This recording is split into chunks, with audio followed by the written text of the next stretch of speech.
Steps up, drives the ball, and it is intercepted. J.T. Woods again. That is his second of the night.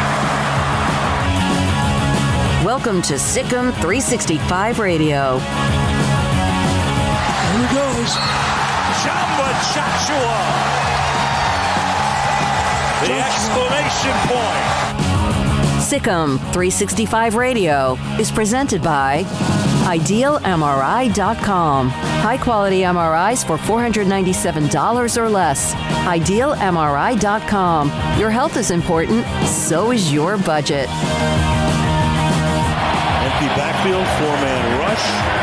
And that is intercepted. It's DeMarcus Lawrence. Down the sideline, he goes. And look at that. Into the end zone.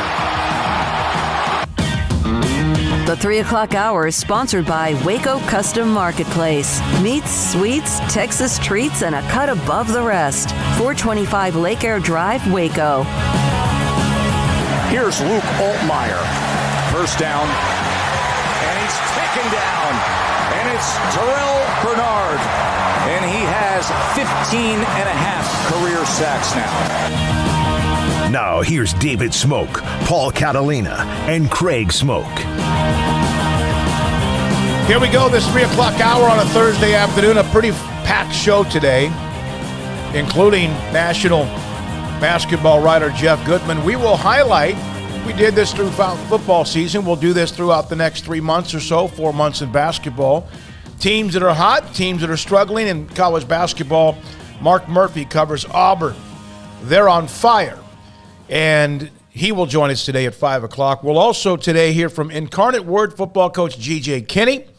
Max Olson back with us on college football at 4. Craig's off the radar. Paul's top 5. And then at 5:20 today, a little bit of a look into the Baylor Later women's basketball team that's now 0-2 in the conference for the first time in 21 years after the loss last night in Norman against Oklahoma, who riddled them with a bunch of threes, which has been a case of Lady Bears, or what is Baylor women's basketball for the last several years. We'll get into that, a little bit of a discussion. I asked her a question at the end of last night's postgame, and it's almost as if for her, I'm not saying it was my question, it allowed her to maybe release a little bit. We'll have that today at around 5:20. I got a very simple question. And there's a couple of the notes, some coaching staff notes here and there. We'll look at that, the transfer portal. But, you know, college basketball is as popular as it is because of the tournament. And there are 350 teams, and you can be the size of Stephen F. Austin and win the national title, or you can be a team that's Cinderella like many teams. But what really is the difference of why college basketball can have a tournament, and it works, and college football doesn't know how to do that? Is it because there's 13 or 15 players? Is it because playing 2 games or 4 games in a week in basketball is not as big of a physical or emotional stress? Why, in some cases, can they not figure it out? It's the biggest reason is willingness.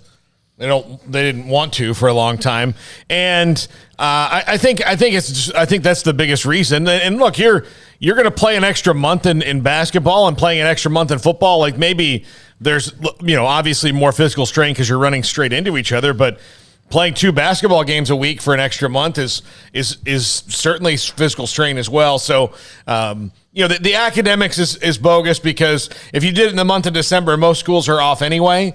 So that's always been an excuse. Like, what about the academics? Well, what about March when school is in and these teams are in conference tournaments from March 4th? And if you make the Final Four, you pretty much start on March 5th playing 2 games a week for a month. So that doesn't hold water either. So I would say the biggest reason is just willingness, wanting to do it. I think the biggest reason is the fact that physically it's not going to be something that makes a whole lot of sense. I mean, you can say, that running up and down the court, and it's a very physical game, basketball, but you can do that 2-3 times a week. You can't play a couple football games in a week. Yeah. I mean, you're just not going to. But nobody's asking them to. No, nobody's asking them to, but we are asking them, if you're talking about an expanded playoff of what, for example? Of 12 to 12? Yeah, 12. I mean, even if like at some point you can only play so many games. I mean, we're talking about playing an NFL schedule basically, and I think that's where, especially with the argument over pay for play and guys like Jamison Williams getting injured in the championship game, you mean you want to tack on another couple games to that? You want to have these college kids who are being paid off NIL, playing a full NFL-style schedule almost. I mean, I think that's where the argument comes in, and that's where you start to get the complaints about it being too much, because the schedule's only growing. And to ask it to grow some more, I think, people are going to push back on that. In basketball, it's just the norm. Like, that's what it is. You can play all these tournament games in a couple weeks' time and not be any worse for wear, and everything's the same that it always is, really. They play conference tournaments and then turn right around and play the tournament in March, and it's not an issue. But can a football team do anything close to that? No. Can you keep them on campus for another month afterwards to play another couple of games potentially? Now, granted, that's what, 2, 3, 4 schools that would have to do that. Yeah.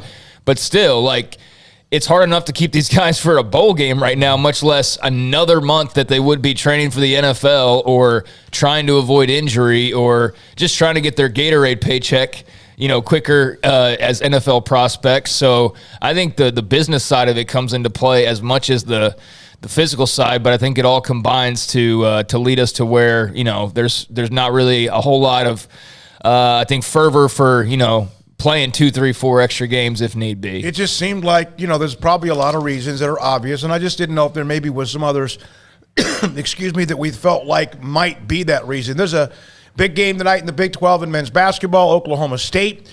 They're 1-2 in the conference. They play Baylor Saturday afternoon, but they've got this game that's kind of in a weird time spot. It's you don't see this very often in the Big 12 because it is normally Saturday, and then you have some teams who turn around and play on Monday, Tuesday, possibly Wednesday, but it's a Thursday evening game. Tech just played Monday, and now Oklahoma State's playing tonight at Texas Tech, and of course the Red Raiders are red hot. And then Oklahoma State turns around in 2 days and plays a 4 o'clock afternoon game in Waco against Baylor. So a game in which Texas Tech will try to continue the momentum. And if you're Oklahoma State with what you have in front of you, and you can't really do that in the Big 12, you can't do that anywhere, but you surely can't. Well, oh my God, if we lose to Tech, we're going to be 1-4 because we might lose in Waco, because no game's a gimme. Either way, even if it looks like you can't beat somebody, we've seen that before. So pretty important time for Mike Boynton. And of course they're playing swimming upstream because they're not going to be a part of the tournament. And you wonder if there's a breaking point for them where they go, screw it. I hope not, because I think they're going to play hard for Coach Boynton, but, because of the hand that they've been dealt. Yeah, I mean, I think you do get the point where it's maybe a little exhausting because you're playing just to play for the regular season, to play for each other. You're not going to, they can't even play in the conference tournament because that's postseason play. Mm-hmm. So, their season's over on, March 1st as a no matter how well they do. So maybe it's a pride thing, but yeah, it probably does get a little bit exhausting after a bit. Yeah, I mean, they signed up for it. I mean, there was no secrets. It's not like they signed up and decided to play, and then they were like, oh, yeah, by the way, no postseason tournaments. I mean, all these guys knew that going in. It sucks, and it sucks that it happened to begin with, and we can all argue over the harshness of the penalty, but, yeah, it is what it is, and if there's the risk of tired head or, getting a little bit bummed out because it's just a grind that's not leading anywhere, then, that's you kind of knew that coming in, quite frankly. But I'm sure that's really tough for Oklahoma State. It's a crappy hand they were dealt, no doubt about it. And you say you can't look at, well, if we lose this, I feel like that's what the Baylor women are going to have to do. Like, I mean, honestly, I'm looking at, I was trying to write an article that makes sense, and my brain just, it's weird. I'm trying to finish it, and I have in there, like, I'm not trying to by any means start up hot seat talk or anything like that. Nowhere close to that. I'll leave that for message board folks to do that. But, you do look at the Baylor women's schedule. Where are the wins coming? I mean, where are those wins coming? So I know that, Oklahoma State, they don't even really, they can do that if they want to look at, well, if we lose this, but again, like you said, in the long run, it doesn't matter. It doesn't matter. They can lose every game or win every game, and it doesn't matter, which is really strange.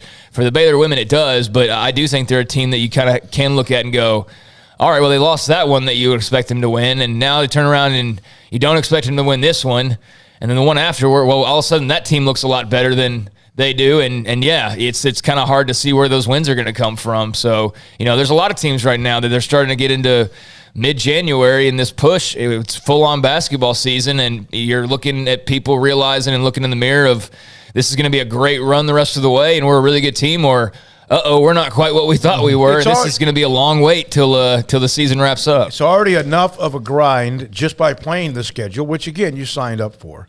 But then you dig yourself a hole of 0-2 or 1-4 or whatever it might be, and it could become a problem. Hey, one note: last night there's a couple of stories in the Sikkim 365 Premium section about the possibility of a new coach in the defensive backfield and also a part of special teams. Cole Barber's got that note. If you are a member, it is there. And so I was also, and it's official on Chancey Stuckey going to Notre Dame, the wide receivers coach. So I put up a note that it's a tough loss for Baylor. And yeah, he was really good for them the first year, especially Tyquan Thornton. But I got a random text from somebody I have a lot of respect for, from somebody within Baylor Athletics on Jeff Grigas. You guys remember even this story about him being hired by LSU? It might have been during, I believe I was sitting outside of our team hotel, or not the media hotel, at the Sugar Bowl, when Mike Scarborough sent me a text, and it was just kind of in a time where I saw it, I read it, but I don't even know if I responded to him. I think I said, how do you say his name? Well, he was hired. He's been a part of the LSU staff. He was there also when Aranda was there. But I had somebody at Baylor Athletics send me this. Mike Scarborough said, by the way, Jeff Grigas is a freaking up-and-coming star. He is a stud, great hire by Aranda. And again, it's not a position coach, but there are so many important parts outside of that. Then I had somebody last night send me this note. I wanted you to know Jeff Grigas is a football ops machine, keeping stuff off the big folks' desks and making everything run more efficiently. Kind of like almost a general manager, although Dennis Polian, of course, had not Dennis Polian. Yeah. Is it Dennis Polian? Yeah, Dennis Polian has that role kind of as football operations, but that's kind of his role. That's his job. And I thought that was kind of neat. So if you didn't know that, Jeff Grigas, that's just a note I received for those who are Baylor fans, and if you're an LSU fan as well. All right, so sad note to pass on to start today's show. They were a sponsor from day one when we opened up this show on April 6th of 2020. Chapman's Bail Bonds was run by Terry Chapman. Terry's the brother of Steve Chapman, who owns and runs Riverbend Liquor and Wine, and they're one of our sponsors as well. I've known Terry for a long, long time. He was a golf junkie. He started to have a lot of problems internally. He ended up having some terrible issues with his liver, and he passed away overnight. It's been about a year or two or four battle, but it really kind of went south quickly. And I wanted to just say our thoughts and prayers with Terry Chapman's family, and that he was a dead, consistent, loyal sponsor of this show. Yeah, he passed away. And so, may he rest in peace. Great story about him. I was in his office one morning, and we were discussing advertising or whatever. First time I'd actually gotten back into his office. Most of the time it was calls, texts, whatever. And he had these 3 brand new pair of golf shoes on the floor. And I was like, my God, you got yourself set up for the rest of the year. He goes, no, I ordered a pair of golf shoes. They sent me the wrong ones or whatever. And then so they sent me the right pair. Then that wasn't a size issue. I said, what about these? I said, just keep them. And then they sent him a third pair. And nice. These are $200 and some golf shoes. He goes, you want one pair? I go, what size are they? He goes, 9. Oh, yeah, I'll take them. I didn't ask him to do it, but just a really giving guy, and he will be missed, no question about it.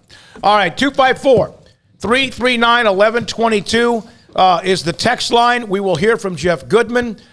He is with the Stadium, covers college basketball at the national level, and his thoughts about where the Big 12 is, the battering ram, Baylor, and what did he see maybe a couple of nights ago that might be something that Baylor is going to have to deal with, or can they fix, plus what Mark Adams has done with Texas Tech as well. He'll join us here momentarily on Sikkim 365 Radio, and I'm looking forward to hearing from G.J. Kinney as well at 345, Incarnate Word football coach, a guy I covered back when he was a young high school star at 2 or 3 different schools along the way. So that game tonight in the Big 12 is the only one between Oklahoma State and also Texas Tech in Lubbock. So we'll hear from Jeff Goodman in a minute. Craig, anything else you got off the radar? I know you got plenty to get to at 4:45.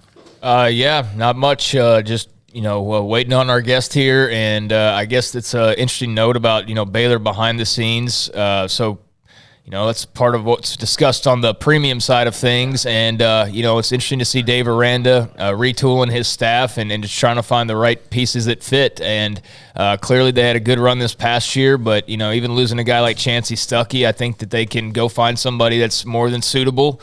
Same thing for a guy like Matthew Pallage. So interested to see how they eventually make those hires, and interested to, hear all the back behind the scenes movement as well. So curious to see how that all plays out. He's an elite college basketball writer. He works at the Stadium, but also is a part of many things, including Field of 68. Jeff Goodman joins us on Sikkim 365 Radio and 365 Sports. Jeff, what did we learn about? I know we're going to discuss what Mark Adams has done at Texas Tech, but what did we learn? What gremlins or maybe issues popped up for Baylor in their loss Tuesday night? Listen, the biggest thing you take away is that this Baylor team isn't as good as last year's, and we knew that, right? They're still susceptible. The fact that they started 15-0 is insane when you think about it, right? With everything they lost, and the fact that they, started the way they did and looked invincible, they're very, very good. But again, almost at every position, they're not quite as powerful as they were last year. So. They've got a really good team, but the margin for error isn't nearly as great as it was a year ago, and that showed. Listen, Texas Tech was without its leading scorer, Terrence Shannon. When you looked at him, McCullough was not healthy. He's limping around, and they still won in Waco. The other thing I think we learned, and I don't want to call out the local fan base, but I'm going to here, places like Texas Tech, in Lubbock, places like obviously Lawrence is unto itself, right? Fog Allen is the greatest place to watch a game, the greatest home court advantage, along with Duke. But some of these other venues in the Big 12 have major home court advantages, and it is time. It is time Baylor fans started making Waco a home court advantage, like a legitimate one, like some of the other really good programs, great programs in America. We have gone down that rabbit hole. We have been on that hamster wheel many times, and it just does seem to be there's always something. And then, of course, students are in or out. It's still Waco's no longer just a population of 75,000. You're talking about a defending national championship team that was number 1 in the country, unbeaten, an incredible coach, and a bunch of hellacious players as well. Jeff, we have been down that rabbit hole so many times, and it is almost to the point where I stop beating my head against the wall. Yeah, and I'm sure you do. Obviously, me, I come from a different perspective. I'm not there all the time. I can compare it to the other really good places I've seen games at and just say to myself, listen, if there's ever a time, this team is fun to watch. They got it rolling now. It is a basketball school the last few years. Make it a basketball school. Treat it as such, because you may not have – listen, here's the deal, too. You're very fortunate you have Scott Drew. You're very fortunate that Scott Drew is loyal. But if fans don't come out and don't start showing up, and a big boy, a blue blood, comes after Scott Drew, think about it. If you're him, why not take a shot and go somewhere that, I'm not saying he's not appreciated there. He certainly is. But go somewhere that's basketball craze. I still thought it was asinine that Indiana didn't go hard at Scott Drew, being that obviously the roots he has with his family there. But anyway, listen, I'm with you. I mean, it's frustrating. I hope it changes, but I don't know if it's going to anytime soon. How much did the last week change your outlook on the entire Big 12 with Texas Tech winning the 2 games that they did? Again, it did because it put Texas Tech in an equation when I didn't have them there before. Probably put them in the equation and knocked Texas out of the equation. I never had Baylor that much further up, if further up than anybody else when I was talking about, national title contenders. I think there's probably about 9 of them at this point, and Baylor was one of those 9. Now, were they playing better than the other 8 at that time? Yeah, but I don't really put them much above any of those other teams. I guess the reason, to me, the biggest difference with Baylor and a lot of these other teams, like Arizona, Auburn, Purdue, Duke even, is point guard play. I trust James Akinjo more than I trust just about any point guard in the country. So that's, I think, their biggest advantage, and the fact that they have a bunch of dudes that just play. I mean, watching Kendall Brown, I could watch that kid play all day. You know why? He makes every right decision. He does not have a selfish bone in his body. And as a freshman, who people are talking about as a lottery pick, man, I love Kendall. I probably love Kendall Brown more than anybody in that team because of that, because of the fact that he could try to be a guy who's out for himself, and instead he's almost too unselfish. Jeff, what are your thoughts on Oklahoma State? Obviously, a weird situation they're in. No one going in that they don't have a postseason to play for. They're lost 5 of the last 7. Mike Boynton and company. They've got Texas Tech now coming up on the road in Lubbock this week, tonight actually. Excuse me. What are your thoughts on just kind of the struggle bus that the Cowboys have been on as of late? I mean, first of all, it's garbage that the NCAA hit them with a 1-year postseason ban when other schools like USC, like South Carolina. I mean, a bunch of these schools got away with nothing. I don't understand it. There's no consistency with it, but I'm not going to go on that soapbox. I talked to Mike Boynton, I don't know, maybe 3 weeks ago, and he said, listen, the biggest challenge is getting these kids to not only come to play, but play the right way when there's nothing at the end of the rainbow, right? There's nothing at stake. They're not going to be able to play in the Big 12 tournament. They can't play in the NCAA tournament. So I think that's the hardest part, not only to motivate them to play hard, but to motivate them to play for their team and each other, when really right now a lot of those kids just want to play for themselves. Yeah, and that's got to be – I asked this earlier today in our show, Jeff. Is there a breaking point for them that when they can't, whether it's 1-4 or if it's 2-7, and I'm not saying that's what they'll get to, but with the Texas Tech on the road and Baylor on the road, back-to-back games, I mean, I hate it for them. And I know that there's all sorts of stories about what happened and all that, and I agree with you. I thought it was horrible what happened. But is he worried about a breaking point for them?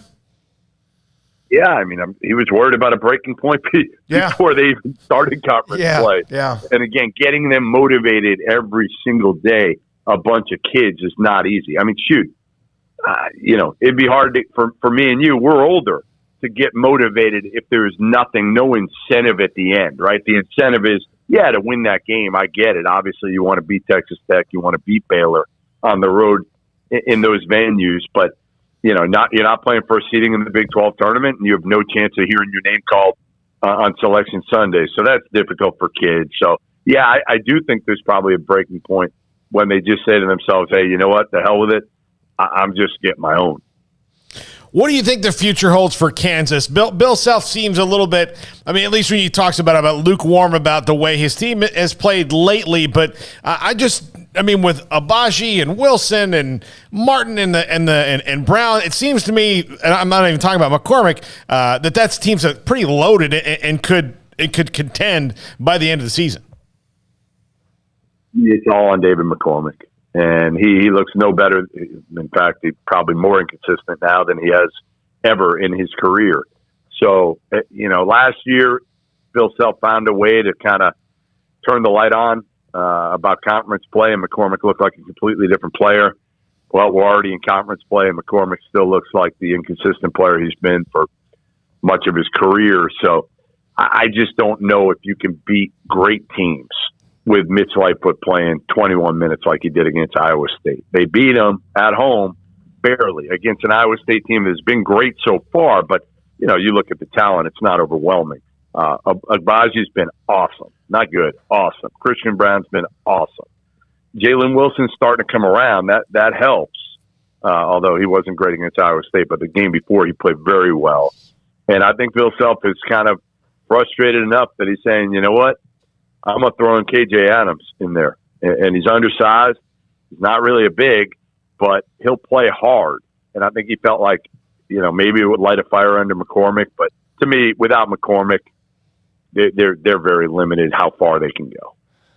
Jeff, what do you think of Chris Beard and Texas? And obviously Mark Adams and Texas Tech feeling good about that win over Baylor. But the Longhorns right there in the mix. I know there's a lot of hype coming in to this season. What have been your thoughts so far? They haven't beat anybody. They haven't beat anybody. Their resume looks atrocious. And part of it is, Beard only scheduled a few games against non-conference good teams, right? Gonzaga, I was there.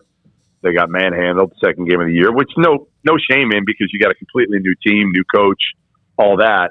You get Seton Hall at Seton Hall, almost win that one, but don't.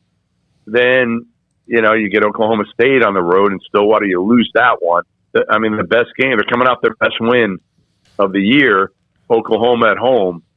But now, you go to Iowa State, that's a big game now. Mm-hmm. That's a big, big game. You got to start stealing some on the road and holding court at home. But, they've been disappointing for me. And the biggest question when I went there back in the preseason to Austin, I talked to a lot of their guys and they hit it head on. But the big question was, hey, listen, you guys are all thrown together and you're a bunch of players that lost a ton of games at your previous spot. Only one player on their team that plays, really, Christian Bishop, has won an NCAA tournament game in his career.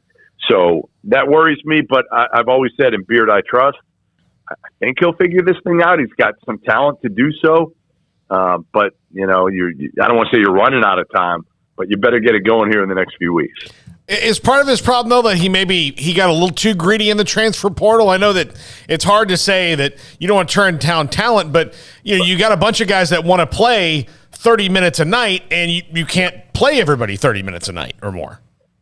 Yeah, I think that's part of it. They're not very athletic. They don't have a rim protector, and Marcus Carr is still trying to figure out where he fits and how to run this system. It's completely different than the autonomy he was allowed to play with at Minnesota.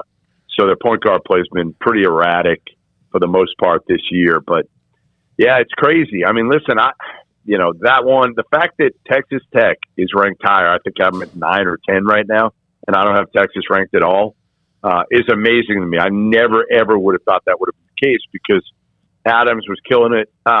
Beer was killing it in the portal. Adams, it looked like they were taking like the second tier, third tier portal guys.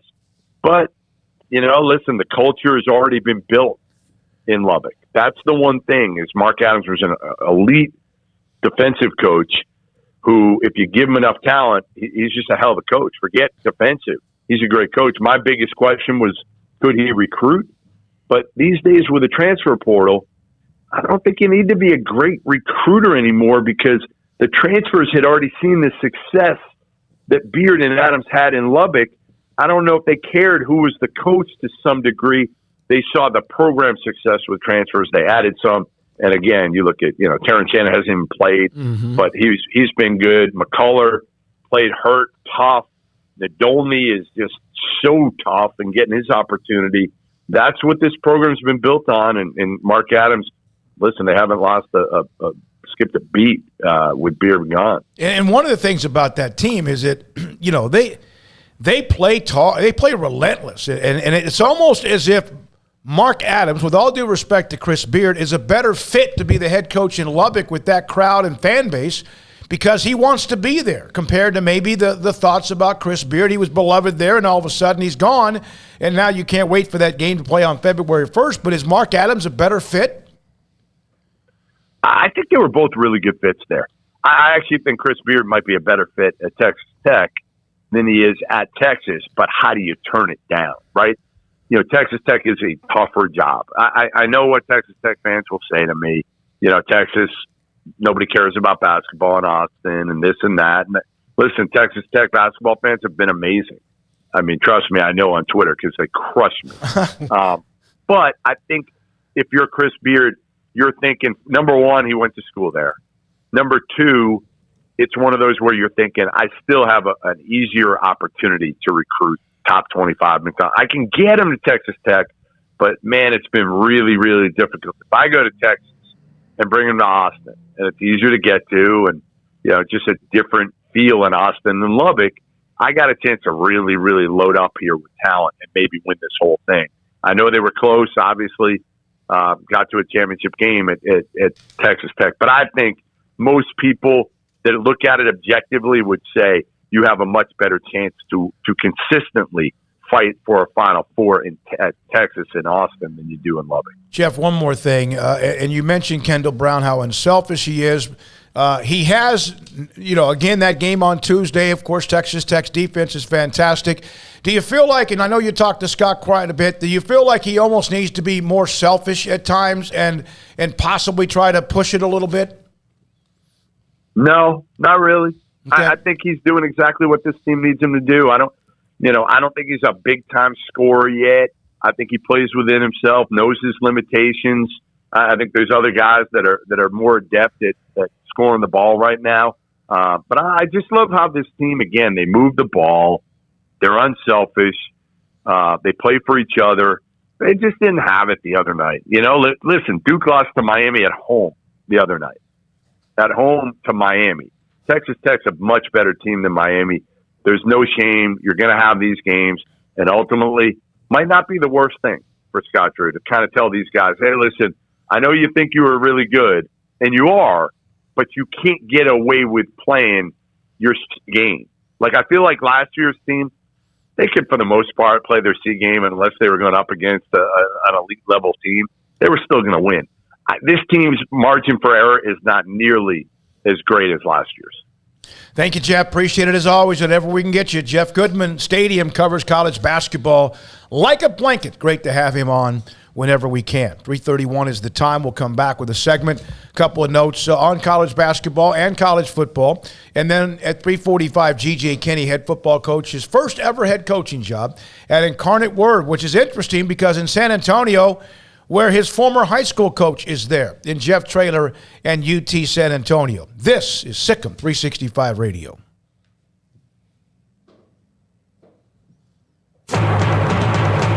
This month, it's all about the championship drive as our hometown team celebrates the Big 12 championship and a Sugar Bowl win. So can you in your new vehicle from Allen Samuels Chrysler Dodge Jeep Ram in Waco. During the Start Something New sales event, shop for power, performance, and reliability from our selection of the new 2021 Ram 1500 Lone Star. Are you planning your next adventure? Choose from a range of Jeep models, including the 2021 Jeep Grand Cherokee. Take home the trophy from Allen Samuels in Waco. Come by. Let's be friends. How did Edward Jones become one of the biggest financial service companies in the world? By not acting that way. Financial strategies, one-on-one advice, it's a big difference. And that's why Brad Wilson, your Edward Jones financial advisor, makes sense of investing. Experience the difference for yourself. Brad Wilson, 250 Sharon Drive in Woodway, 254-776-4337. Edward Jones, member SIPC. Automatic Chef Canteen is a full-service micro-market vending and office coffee provider with state-of-the-art vending equipment, a wide variety of products, and offering custom-fitted micro-market vending office coffee solutions for your employee break room. You want a full break room solution and a workplace oasis? Well, Automatic Chef Canteen, locally owned and operated for over 50 years in Central Texas, also includes in-house mechanics on call 24/7 for fast, reliable service and maintenance. Automatic Chef Canteen, 6900 Imperial Drive in Waco, or online at automaticchefcanteen.com. At Ideal MRI, we feel blessed to be a part of the Waco community. We're a small family business right here in Central Texas, and our goal is to bring down the cost of healthcare while maintaining high quality.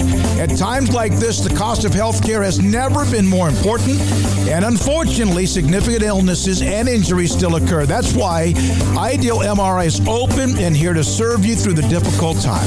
We offer premium MRIs just like a hospital with state-of-the-art technology and specialists, but you'll pay less. Sometimes thousands of dollars less, whether you're using insurance or not. At Ideal MRI, we accept most insurance and there are no hidden costs. Even offering financing if that's needed, everything included in the price, and you'll not get something as a surprise in the mail later on. If you need an MRI, ask your doctor about Ideal MRI. They'll know. You can schedule an appointment safely from home online in minutes at idealmri.com or give us a call, 833-IDEAL-MRI, idealmri.com. Hey, this is Bryce Petty, former starting quarterback and two-time Big 12 champion, and I know firsthand the importance of being in top shape both on and off the field. So listen up, men.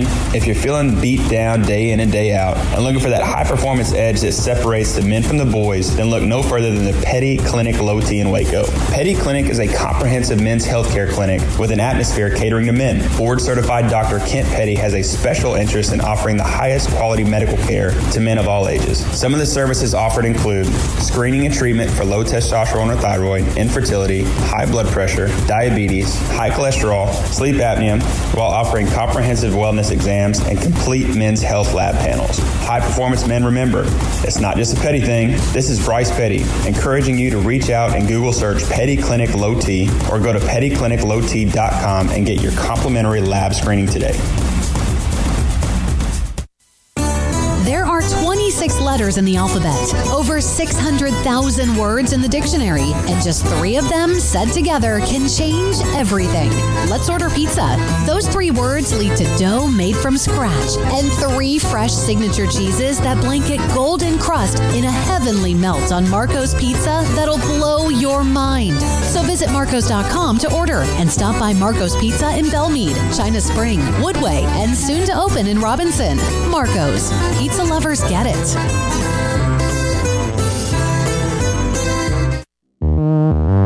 Welcome back to Sikkim 365 Radio. The Sikkim 365 Radio app is sponsored by Alan Samuels Dodge Chrysler Jeep Ram Fiat in Waco. Your friend in the car business at Loop 340 and east of 84. Come by. Let's be friends. College football is over. Transfer portal continues to be loaded up. Every time I look at something Max Olson posts on his site, he'll join us at 4. Somebody else has moved into the transfer portal. One note that I did, that kind of a trend, you do see players who are transferring and they've already transferred before. And this is something where I maybe wasn't paying attention. Wasn't there going to be some sort of one-time deal, or was that one time you get to get out of jail for free? I think it started at that point, like one time after today. So if you need maybe even already transferred, as long as it... You can still do it. Yeah. But if you were to transfer to, let's say, Baylor, Georgia Tech, and then you get there, the next time you transfer, it's going to cost you. Yeah. Okay. Yeah, that's my understanding. And, yeah, it's easy to get confused because they've changed so many rules up and made so many changes due to COVID and all of that. You know, we don't know who half the guys are as far as their classifications go. Like, they're listed as a junior, but they're really a senior. They're listed as a sophomore, but they're really, it's weird. It's hard to keep track of. You know, there's guys making declarations to come back to Baylor, and I'm like, you had that option? Like, I didn't even know you had that option. You know, because it's just like, how do you keep up with every single player and their eligibility? You know, it's wild. But yeah, I mean, that's my understanding is if you've already done it, you'd already done it. But ever since the rule was passed, if you do it more than your freebie, then you do have to sit out a year, which I am perfectly fine with, and think that it shouldn't always be that way. But I do think to curb some of this transfer mania, that they do have to establish a way to kind of to curb that, and to do so, the only thing I think you could do is to make people sit out a year. I mean, that's the only thing to stop them from just immediately jumping right in. Like, why not? You can play anywhere, whenever you want, however you want. Like, why not jump in there? And we see, like, I know we probably don't give the benefit of the doubt enough to young men making these decisions, but I think also sometimes we give them too much benefit of the doubt, and we do need to realize there are some really dumb decisions being made.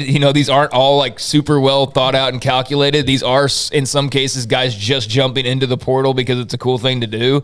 I mean, otherwise, I don't know how you explain 20 guys a day going into the portal. I don't think everybody missed that badly on their recruiting across the country that you'd have that many on a daily basis, but I'm glad these guys have the opportunities, and I'm glad they're not completely stuck when they go somewhere. But I do think that there needs to be a balance. Well, and part of that's just maturity. Yeah, and I think a lot of people, because of the way the recruiting process has evolved or devolved, depending on your assessment of what it is now. I think there's a lot of kids, because of social media, that get to a school and they're 5th on the depth chart and they miss having their ass kissed. Yeah, no, a little bit of attention. You look can, at me. You can jump back in because so much of, especially, the youngest generation, the young generation now, and I sound like an old man saying this, but it's true. A lot of their self-esteem and self-worth is built online because it's how they communicate with each other. How many people are on Facebook with you? Well, I think, too, it's also just unrealistic expectations. Yeah. I think a lot of people think they're better than they are, and they go somewhere and they think they're going to play, and then they don't play, and it's like, oh, well, I'm going to transfer now. And then they go somewhere and they don't play, and they're like, well, I'm going to transfer. I've seen guys who have transferred simply because they go somewhere and they don't get a starting job, and they go somewhere else and they don't get a starting job, and then they go somewhere else and next thing you know, they're D3, and that's fine. But that's, I think that's one thing, the transfer portal, we do have to give credit. It has provided some correction for missed evaluations or guys who maybe were a little bit inflated and clearly don't belong at maybe the top level and are better suited for playing D2. In some cases, you've had like the incarnate word. I guess that's not a good example of D1, but you know what I'm saying? A lower level quarterback or wide receiver who all of a sudden is getting offers from Ohio State and Michigan, and so that gets corrected. And certainly, guys can go into college and become different players. Like they might hit a growth spurt, or it might click. It might just be more suited to them. So I think just in the last 2 or 3 minutes, we can point out a lot of flaws, whether it's immaturity, whether it's, free reign to kind of do whatever you want or whatever. But at the same time, we can also point to benefits of the transfer portal. And it's actually getting these guys to where they were supposed to be probably originally, but weren't there for whatever reason, rather too high or too low. And it has given guys who maybe are stuck in a spot where they're unhappy an opportunity to go somewhere where they're going to be happy. So it's kind of hard to fault it too much. It's easy to pick apart, but there's also benefits that I don't think probably get talked about as much as the negatives do, if that makes sense. One thing I want to, and I know we have GJ coming up, GJ Kinney, Incarnate Word football coach. High school coaches would get hired. They move around. There's more of those coaches changes in Texas than ever before, 200 and some, it seems like a year. And then let's say they have a son who's some young junior high phenom or a quarterback. He gets to go with him, right? But high school players from the coach's current school don't get to go with him. One of the things I've noticed about the transfer portal, what that has opened up, and I wonder if anyone ever thought about this, is the story here. Louisiana running back and Sun Belt Freshman of the Year, Montrell Johnson, announced he's going to transfer to Florida. He played for Billy Napier in that Sun Belt championship team. 776 yards rushing, 11 touchdowns, whatever. So now what's happening is not only coaches are leaving, and so we go, okay, well, players should be able to leave too. Now, I wonder if they ever thought about the transfer portal could lead to basically also the mass exodus, and I don't know what mass would be, 3, 5, whatever, of coaches following or players following their coaches to another school. You think they thought about that? No, I don't. Of course they didn't think about that. They're idiots. Out of the bottle. I mean, whatever's out of the bottle, right? But that's something, I know that I'm not trying to get off my lawn here, but that is something that I wonder if they ever even thought about that when a coach leaves for another program, Lincoln Riley or whoever, sure, recruits who have not yet signed, they can do whatever they want. But now taking maybe a chunk of players with them, and I don't know about that trend. That's got me a little bit concerned. I'm just amazed that, I don't know, we got to go, but I'm just amazed that, for all this, I wonder if they thought about that. Aren't these supposed to be like supremely well-educated, intelligent, like super smart people that are leading the charge here, like these athletic directors and these school presidents and whatnot, and yet we can get 15 of our audience members and the 3 of us and sit here and go like, did they not think of this? Did they not think of this? And that's what boggles my mind is the parts of you go, did they not think of that? No, clearly they didn't. Or they just said, well, it's not going to be that big of a deal, and yet here we are. And, it's not all bad. There's a lot of good things that have happened out of the transfer portal. But, yeah, certainly the exodus of players following a coach somewhere, especially the better players, I don't think that they probably foresaw that at all. You lose Lincoln Riley, and now you also lose your quarterback and 5 other guys. And your receiver and a running back. And your 5, staff. Yeah, and then you take your defensive coordinator with you or the offensive line coach, and next thing you know, Oklahoma doesn't lose a football coach. They lose a football coach, yes, again, if someone has not signed yet, but also a chunk of even their current roster. We're now joined by the new head football coach at Incarnate Word in San Antonio.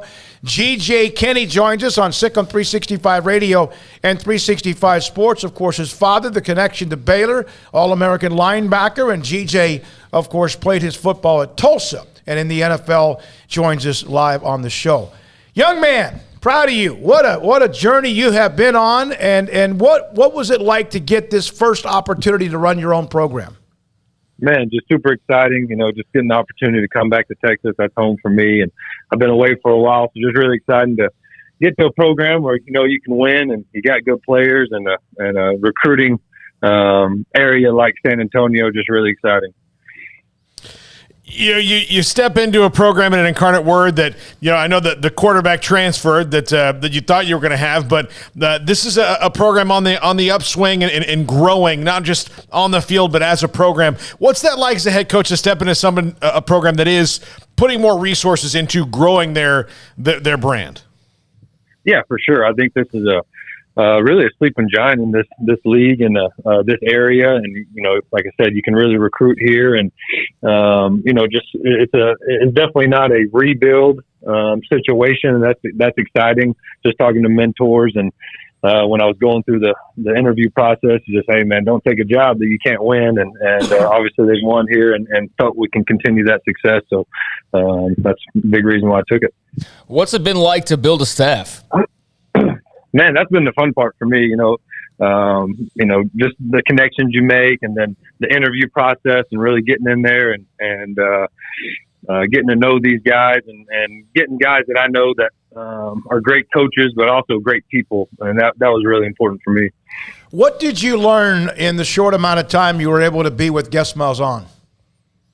I just think he definitely exhausts the process as far as the film work and just recruiting and attention to detail. I mean, he's just an unbelievable coach, and he runs that program like they're still in the SEC or UCF like he's still in the SEC, and it was a great experience, and obviously playing for him for that year, my sit out year, I kind of knew him, but coaching with him, it was a very eye-opening experience, and I'm very appreciative for him. GJ, I just thought about this with you being at UCF, and of course this past fall the announcement was made they're going to be a part of the future Big 12. For someone that was a part of that program, what did that mean to that campus and athletic department? Oh man, it was huge. I think recruiting for the most part, you're still that group of 5, so you're still losing to some of the big boys, and for them to get in that Big 12, I think they're really going to make some noise and going to be able to beat some of those Power 5 schools in Florida now. What's it going to be like to be able to live in the same house for more than a year? You've been moving around a lot, GJ. No doubt. I'm excited. Well, I bought my first house, so I'm excited about that. My wife's pregnant, and we were looking at houses, and this house wasn't even really on the market yet. We were going by, and it was an open house, and it looked pretty nice. And I was driving by, I was like, ooh, I hope we don't stop at that one. That one looked a little out of our price range. And, of course, we stopped and went in, and she said that's the one. So that was a wrap for me. And the good thing, I've just been eating Whataburger, so I haven't been spending a lot of money. How much what's your go-to at Whataburger? Oh, number 1, meat, cheese, mustard, large fry, large duck burger. I like how everybody always just immediately can answer that question from people from Texas. If you've lived in Texas, there's you never sure a doubt. can. Yeah. Well, I mean, you had all this time without it, so exactly. think about it. No, it's tough. It's tough. And I mean, in and out, it's not even close. The guys that compare, now they're in Texas. It's not even close. Yeah, no doubt. GJ, obviously coaching has been in your family, your blood, your background. Did you always feel like you were going to be a coach one day? Was that something that you always just kind of knew was going to be there for you once your playing career was over? Or was that something that just kind of developed over time, your interest level? No, I knew. That's always kind of what I wanted to do. I always say, I wanted to play in the NFL, and then after I got done there, coach. I just didn't know exactly what level, but I figured either, I always wanted to be a college coach. And when I got to the NFL, though, I really enjoyed that game and the quality of life up there. But, I think there's something about being able to impact that college age, going from a kid to a man. I think there's something special about that. And so it's one of my passions. And I think that's why I've kind of got to the college level. What did your father he obviously a longtime coach and a hell of a football player, but a longtime coach. What did he maybe suggest to you when you got into the coaching business? Anything in particular, or did you just kind of like sponge, like soak everything in you saw yourself? Yeah, I think more of the sponge. I mean, not a lot of advice. I think he kind of knew that's what I wanted to do. Even when I was playing in the offseason, I'd come back with him and always him being a defensive guy. I'd always show him what we were doing on offense at all the places I've been and the coaches I was with, so he was interested in that. But, more from my dad, just the way he treated his players. I mean, he's a player's coach and, he has fun with it and he loves those kids and really he's able to coach them hard that way and strain them more, coach them hard, love them harder type mentality. Can you still do that today? Can you still coach kids hard? Do they accept that like they used to? I think it's all about the relationship. They got to know that you love them and they got, their best interest at heart. And there's no doubt you can coach them hard. GJ, we talked even before you just got on the air. We were talking about the transfer portal and just the unintended consequences and things like that. What have been your thoughts on, the game has been ripe with changes, especially here recently, but what have been your thoughts kind of on the eligibility, the transfer portal, NIL, all the different things that have come with now the game of college football? Yeah, it's different, but I think you just got to adapt and go with it. I think, every situation, every college campus is different. So, I haven't, I think it's still, we're still learning about it every day. So I probably don't have a great answer for you. Just, you got to adapt and go with it. If you can't be a dinosaur, you got to go with it and try to figure it out. Because of what your journey was like with the schools you played in high school and you had, you moved around. Does that give you a different perspective? Canton, Gilmer, Dallas Covenant, does that give you a little bit of a maybe inside track on what it's like? I didn't go to Dallas Covenant. Houston did. I just went to Canton and Gilmer. That's right. Yeah, but yeah, I think so. I think like I said, every circumstance is different, and that's why you really got to do your research and talk to the coaches and talk to mentors and family members and coaches at the previous school. Because, like I said, every situation is different, and coaches move jobs, and so I understand the transfer portal, and I get it why they made it. I think maybe some of the things that are coming with it, probably didn't think through, but I definitely understand the portal, and I think you can really find some really good players. Is it now a prerequisite that coaches in San Antonio have had to spend some time at Gilmer? Yeah, no doubt. I love it.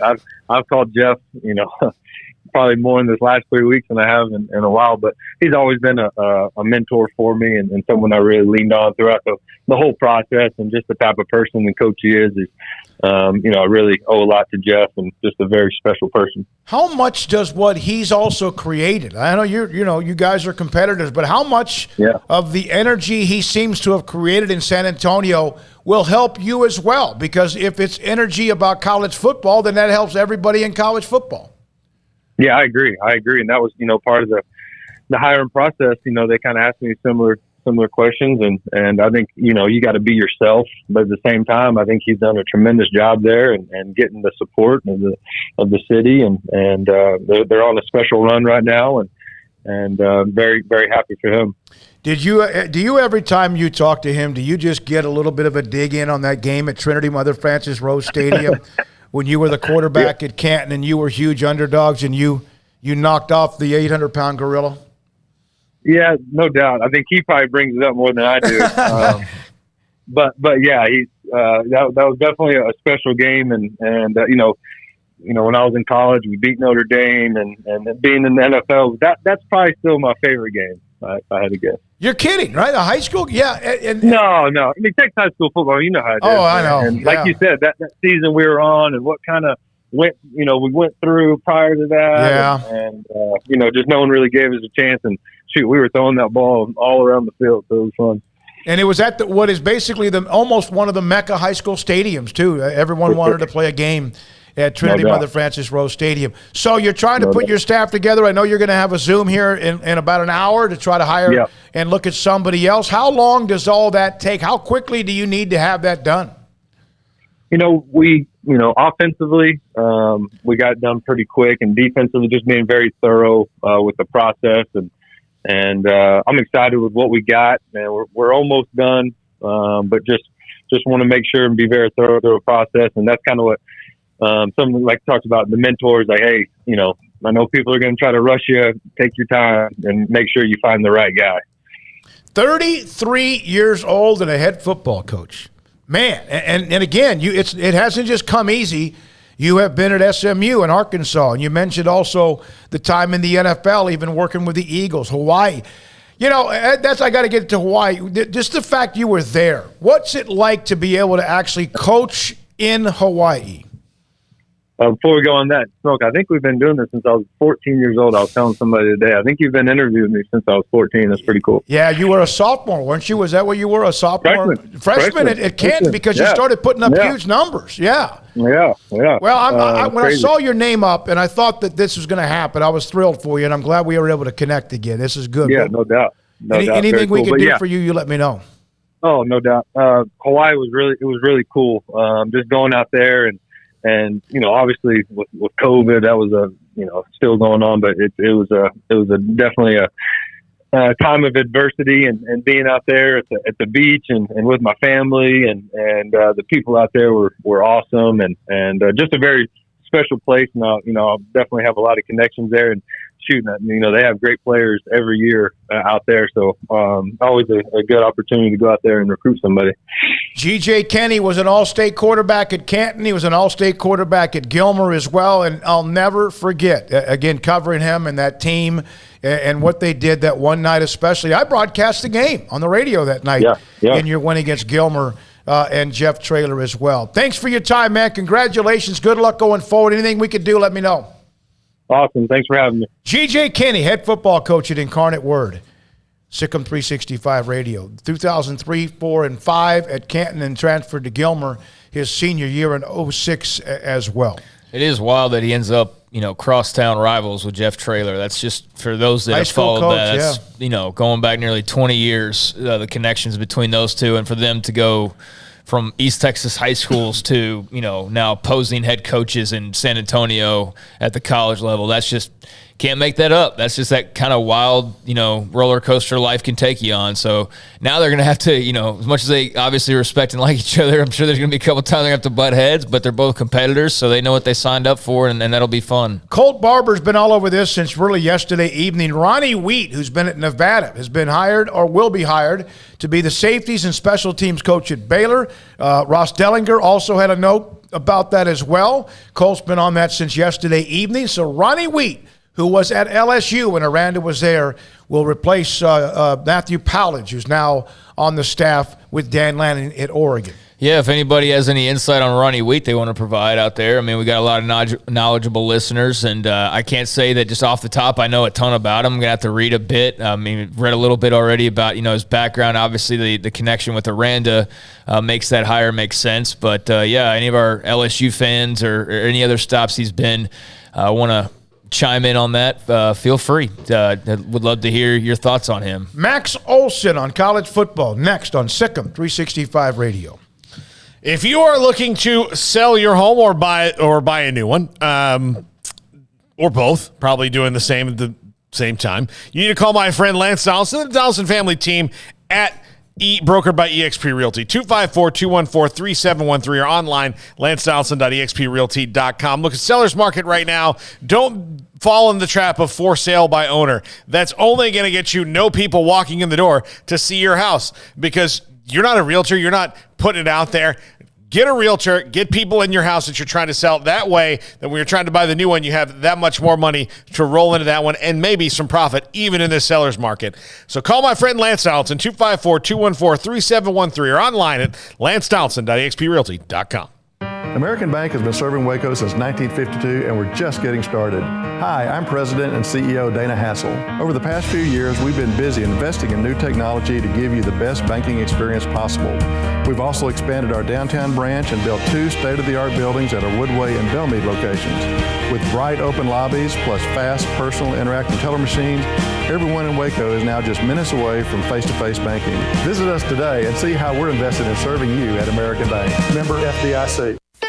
Don's Humidor, your home with a 48-foot walk-in humidor with the elite cigar brands from around the world, including the #1 cigar of the year, Aging Room Cuatro Nicaragua. Plus, they have the great brands like Macanudo and Artur Fuente, Rocky Patel, Aston, and so much more. CBD, great for sore muscles, aches and pains, sleep, Vita Dreams, and anxiety, mild depression, general health and wellness. Their staff very knowledgeable on the subject. If anyone is curious about CBD, ask Carol and Ashley. Don's Humidor in the Townwest Shopping Center off Valley Mills in Waco.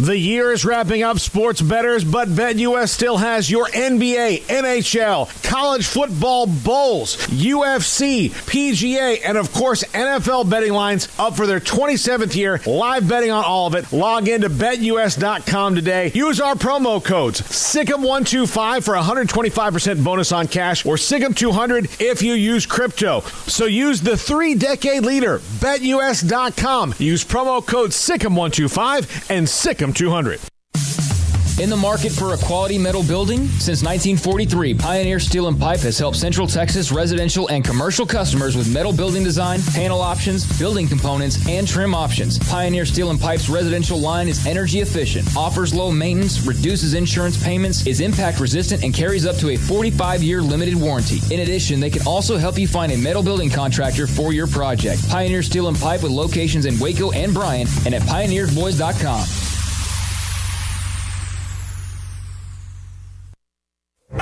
Boots add protection. Good boots help you climb better and move forward faster. And when your son or daughter steps into the boots of a U.S. Army officer, they also learn how to lead. In these boots, they'll gain more confidence with expert training in one of more than 150 occupational specialties. In these boots, they'll stand a little taller and lead a team with diverse backgrounds and areas of expertise to successfully accomplish whatever challenge comes next.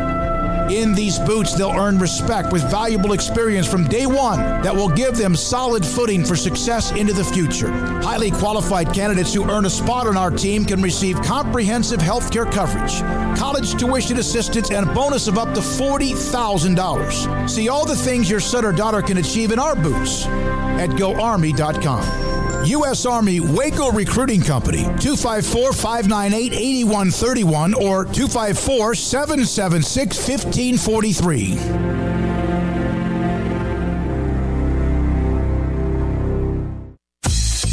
Baylor Scott & White, Southwest Sports Medicine and Orthopedics, the team physicians for Baylor Athletics, diagnosing and treating all sports-related injuries, including concussions. These specialists also provide orthopedic services for athletes and non-athletes alike, whether it's knee or shoulder pain, hand or wrist injuries, orthopedic spine care, and even an arthritis and total joint clinic. Trust the doctors Baylor Athletics trusts. Baylor Scott & White, Southwest Sports Medicine and Orthopedics wants to get you back in the game.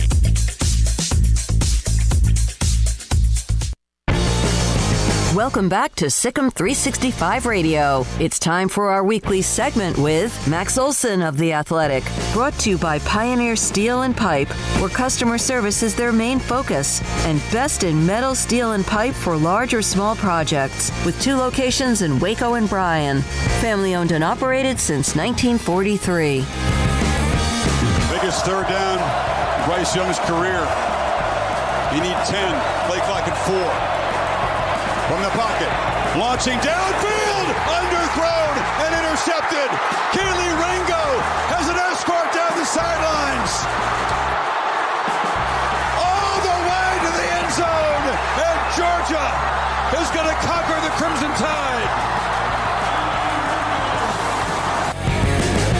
The 4 o'clock hour is sponsored by Boozer's Jewelers, the wedding ring store, specializing in custom jewelry and repair, all in-house. Now here's David Smoak, Paul Catalina, and Craig Smoak.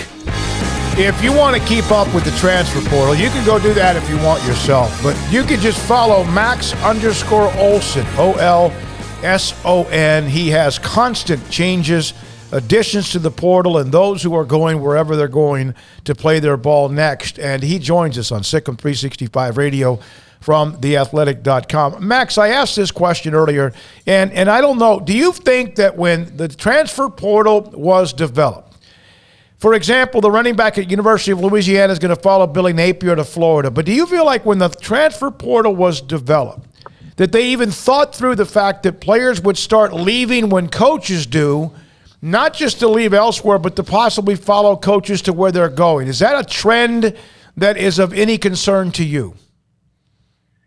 You know, I think it's really the one-time transfer rule. I think that's the thing that has opened the door. I mean, we always had transfers before.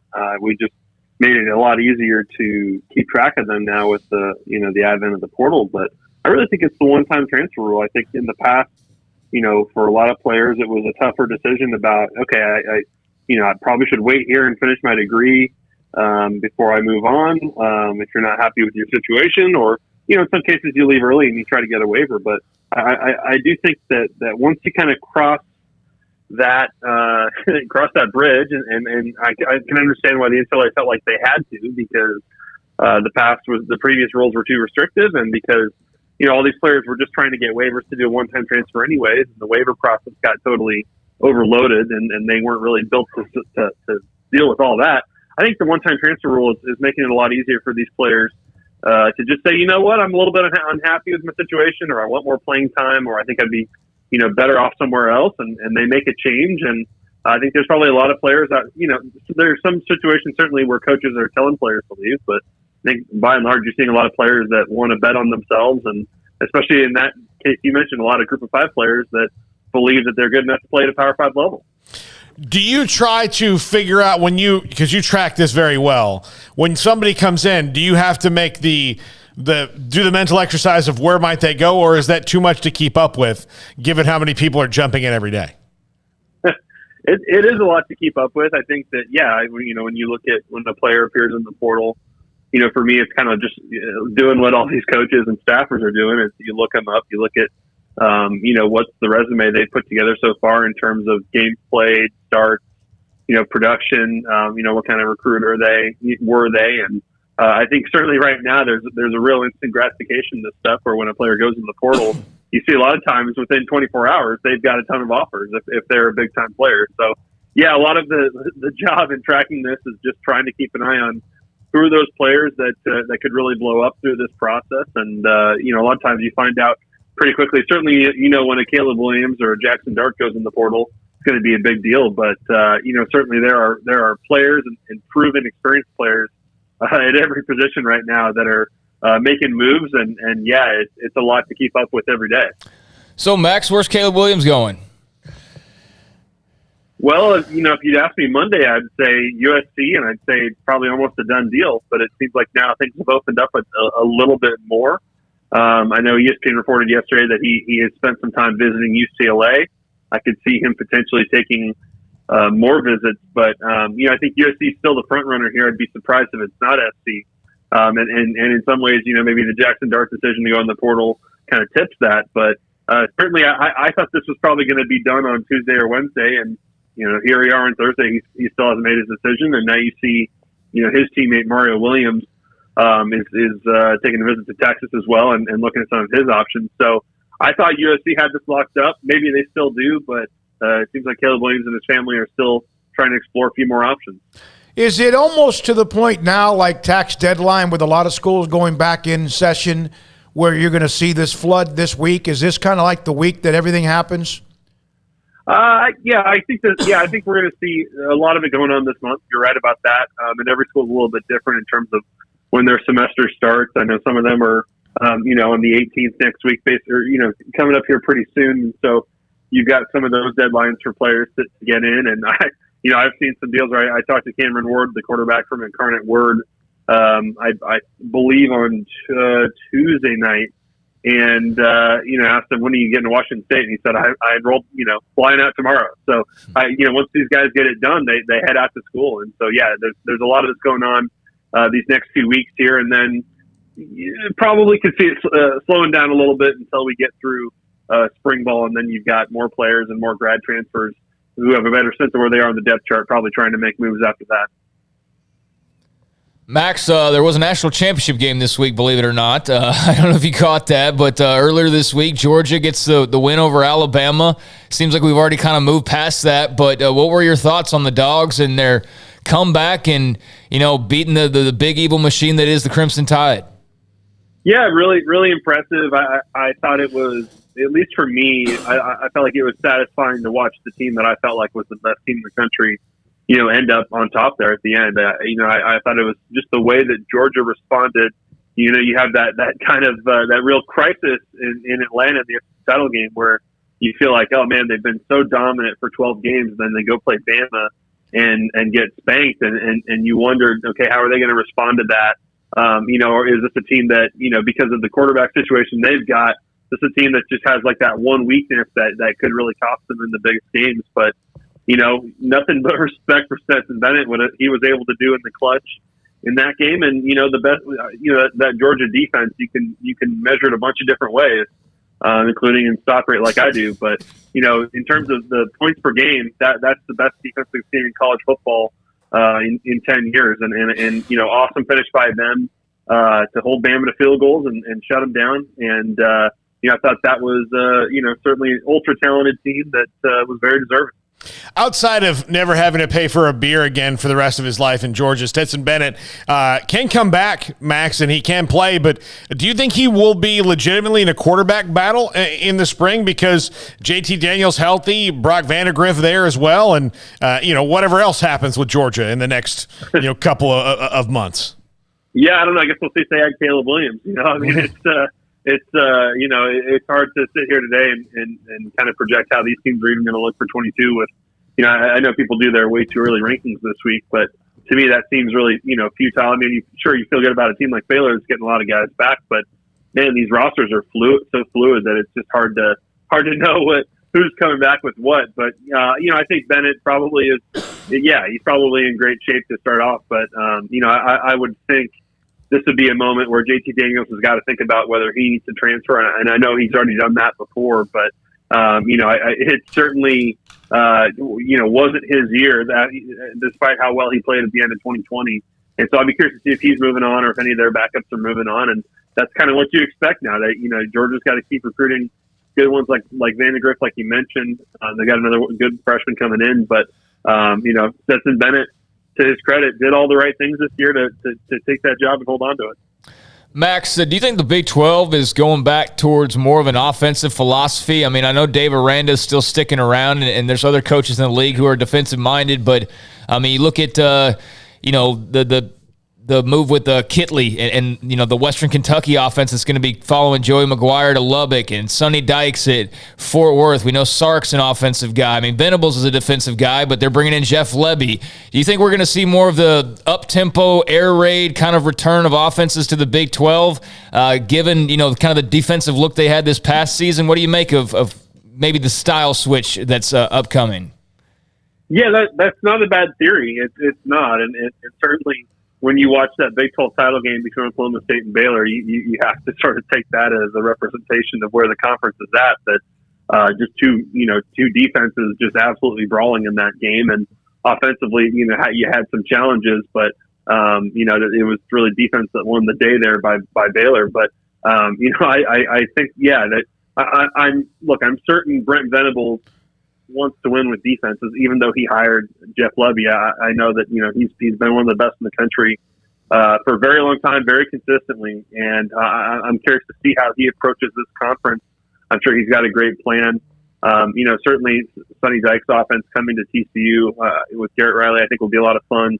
Joey McGuire wants to play good defense in Lubbock, but you're right, Zach Hitley just built the best passing offense in the country this year. And I think that, I'm sure they could add some wideouts and stuff, but I know they lost the quarterbacks they've got. So I'm interested to see how quickly that offensive transition can happen. But yeah, we may be heading back in that direction. You're probably not wrong. And that's because, when the things were that way, then you saw the correction. You saw the programs like, Iowa State that wanted to win by playing defense and running the ball, and certainly that worked for a long time at K-State. So, yeah, it'll be curious to see kind of which style wins out there.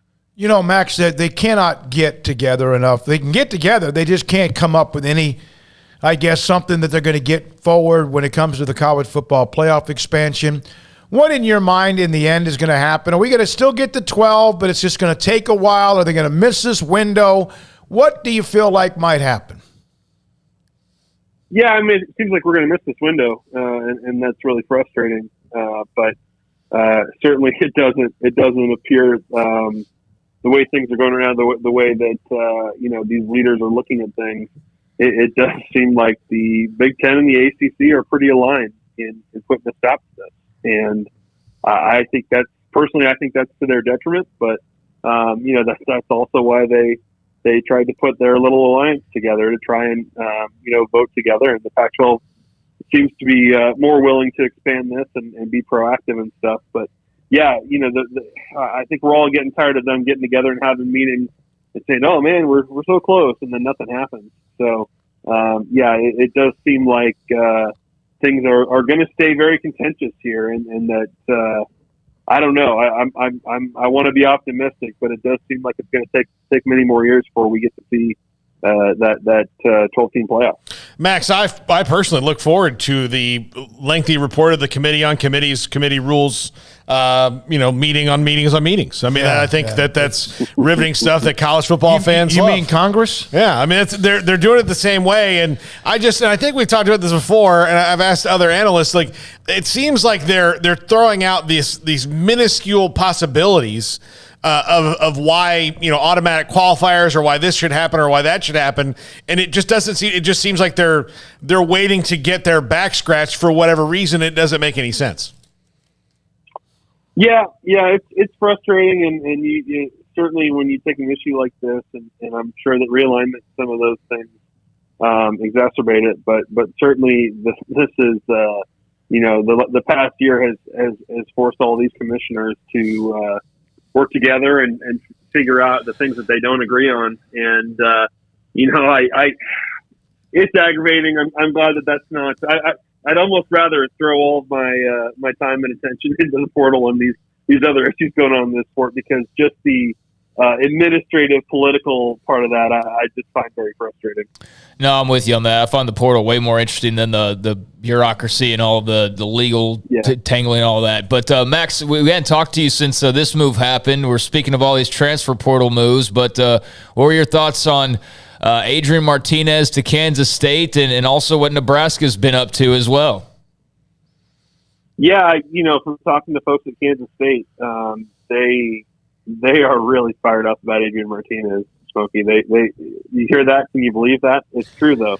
They really are. They love the kid. When you hear his story, when you hear what he's gone through and put up with for 4 years, I think there's a ton of excitement about what he can bring, not just as a leader, but then as a dual threat playmaker when he's healthy. And certainly, we all know that the big part of that is staying healthy. And he dealt with a bunch of injuries this year.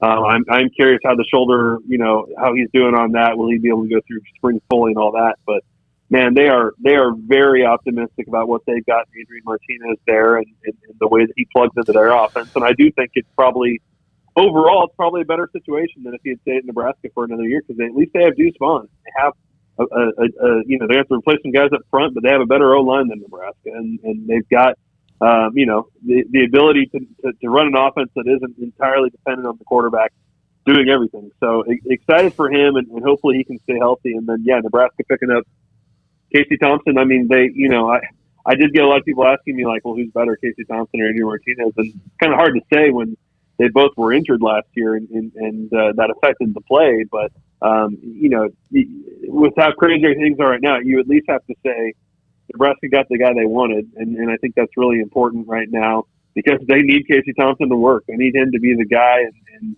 as much as they like some of their younger guys and want them to compete, I think this change of scenery, I think, is probably a good thing for Casey Thompson, and I'm sure he's very motivated because he had to hear all last year how Hudson Card was better than him, and now he had clearly the Texas staff believed that Quinn Ewers is better than him, so I'm sure he shows up to Lincoln ready to prove himself all over again.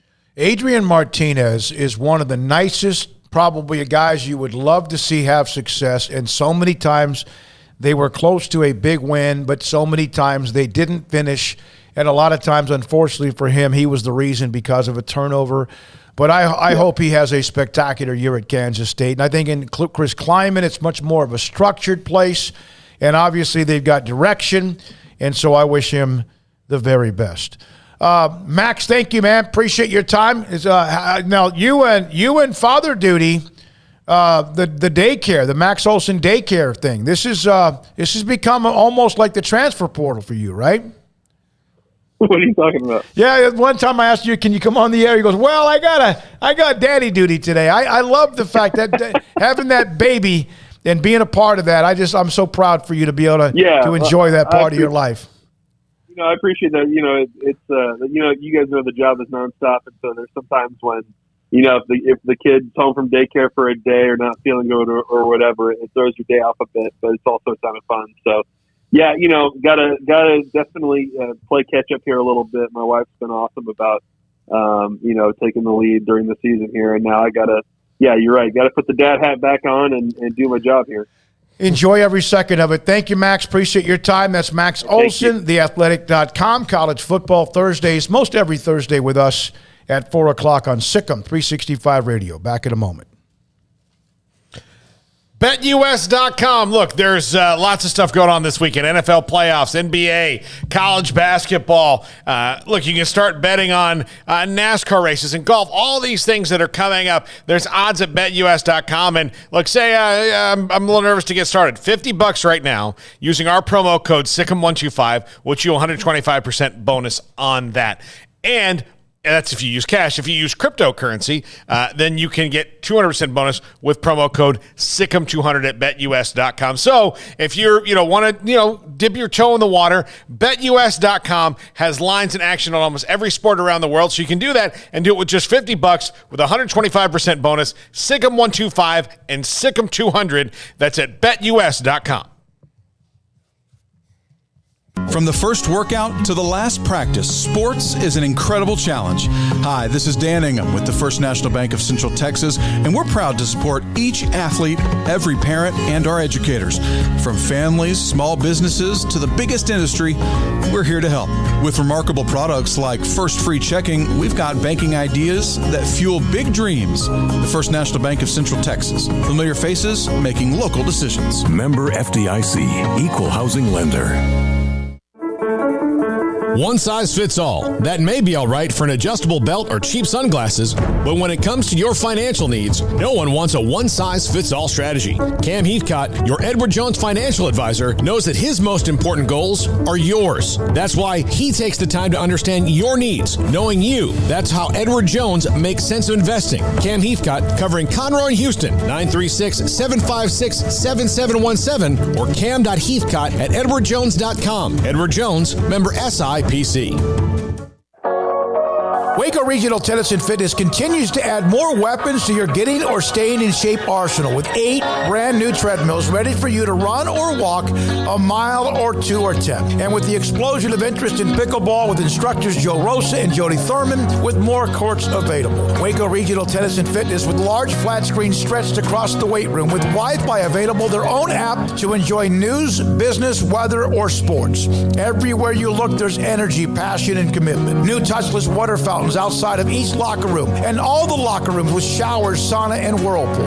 Upgraded PA system throughout the world-class tennis courts with a youth academy led by pro Britt Coleman. Fitness and tennis merchandise available and a tanning bed. I promise you'll look and feel better. You just need to walk through the front door. Waco Regional Tennis and Fitness with personal trainers Christy London and Randall Corley. 40-plus group exercise classes, including twice-a-week boot camp. It's time to react today, not tomorrow. Waco Regional Tennis and Fitness on Lake Shore Drive in Waco.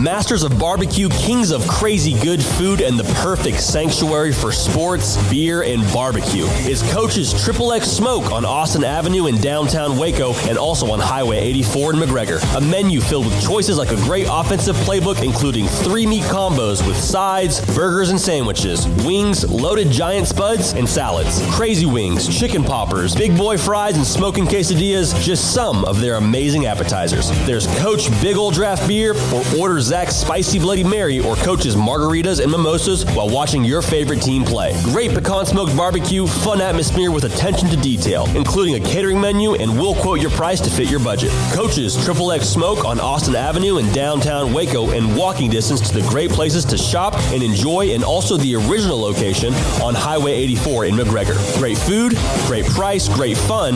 Eat where the locals eat.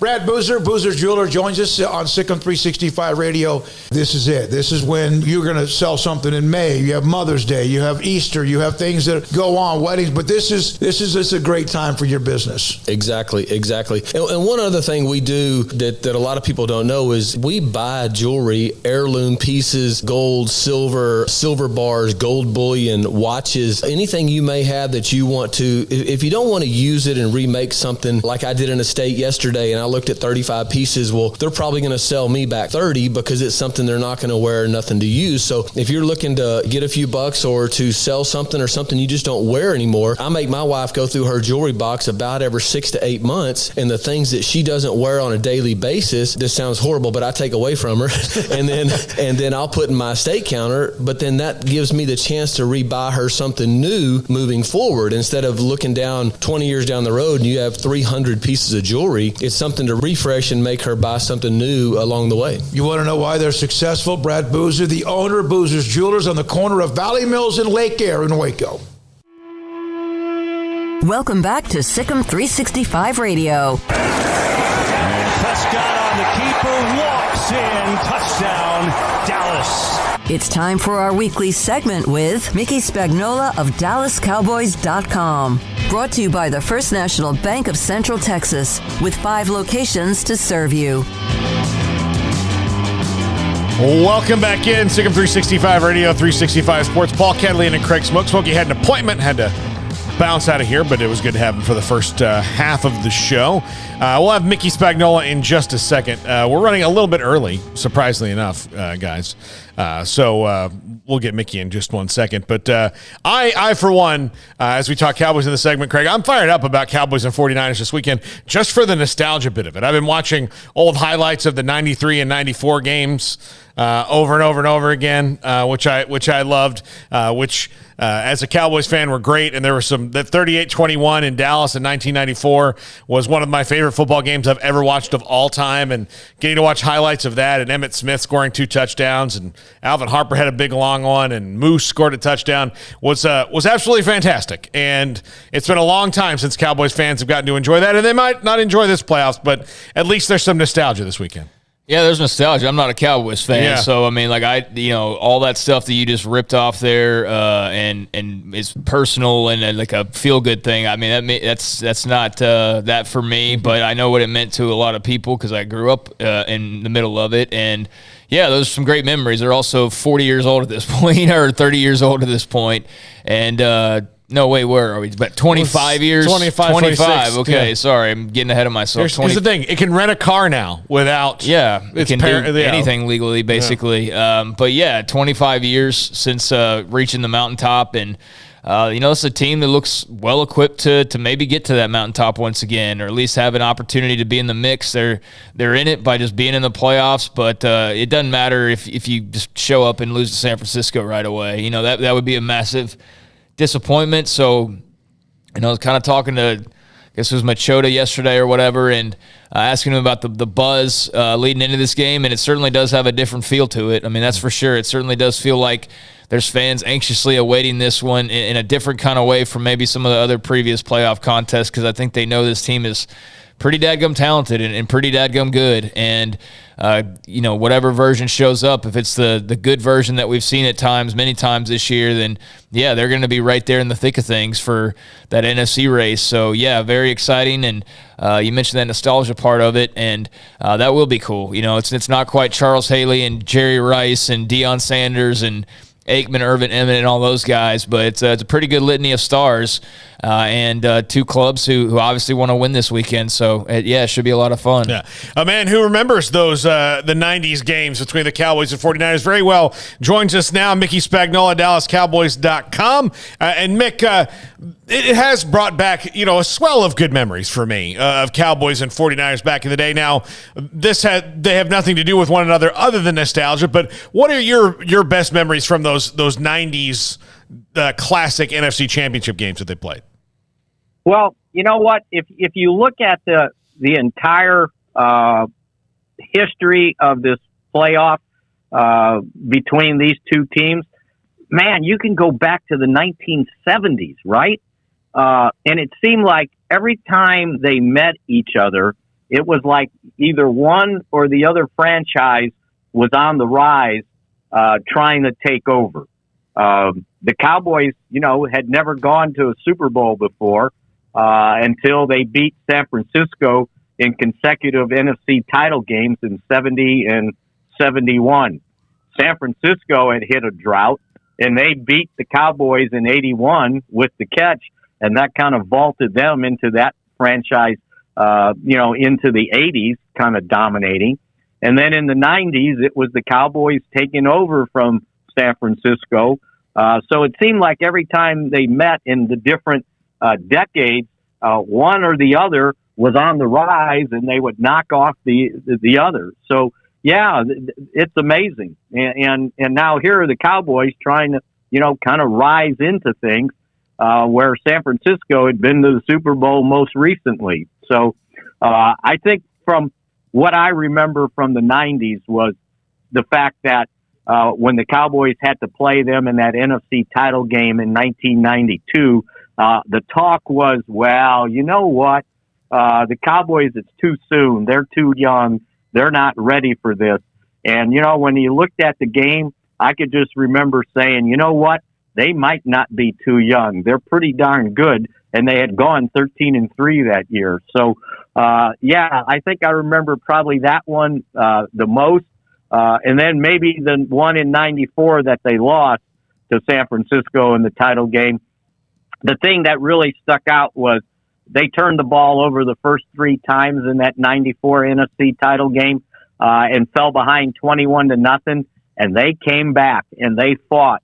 And I learned about the heart of a champion in that game. And even though it was the final minute and they had no shot, I can just remember seeing Aikman firing for the end zone, trying, one more time in vain to try to score to get that game even closer. Mickey, the Cowboys have had a handful of appearances over the last decade in the playoffs.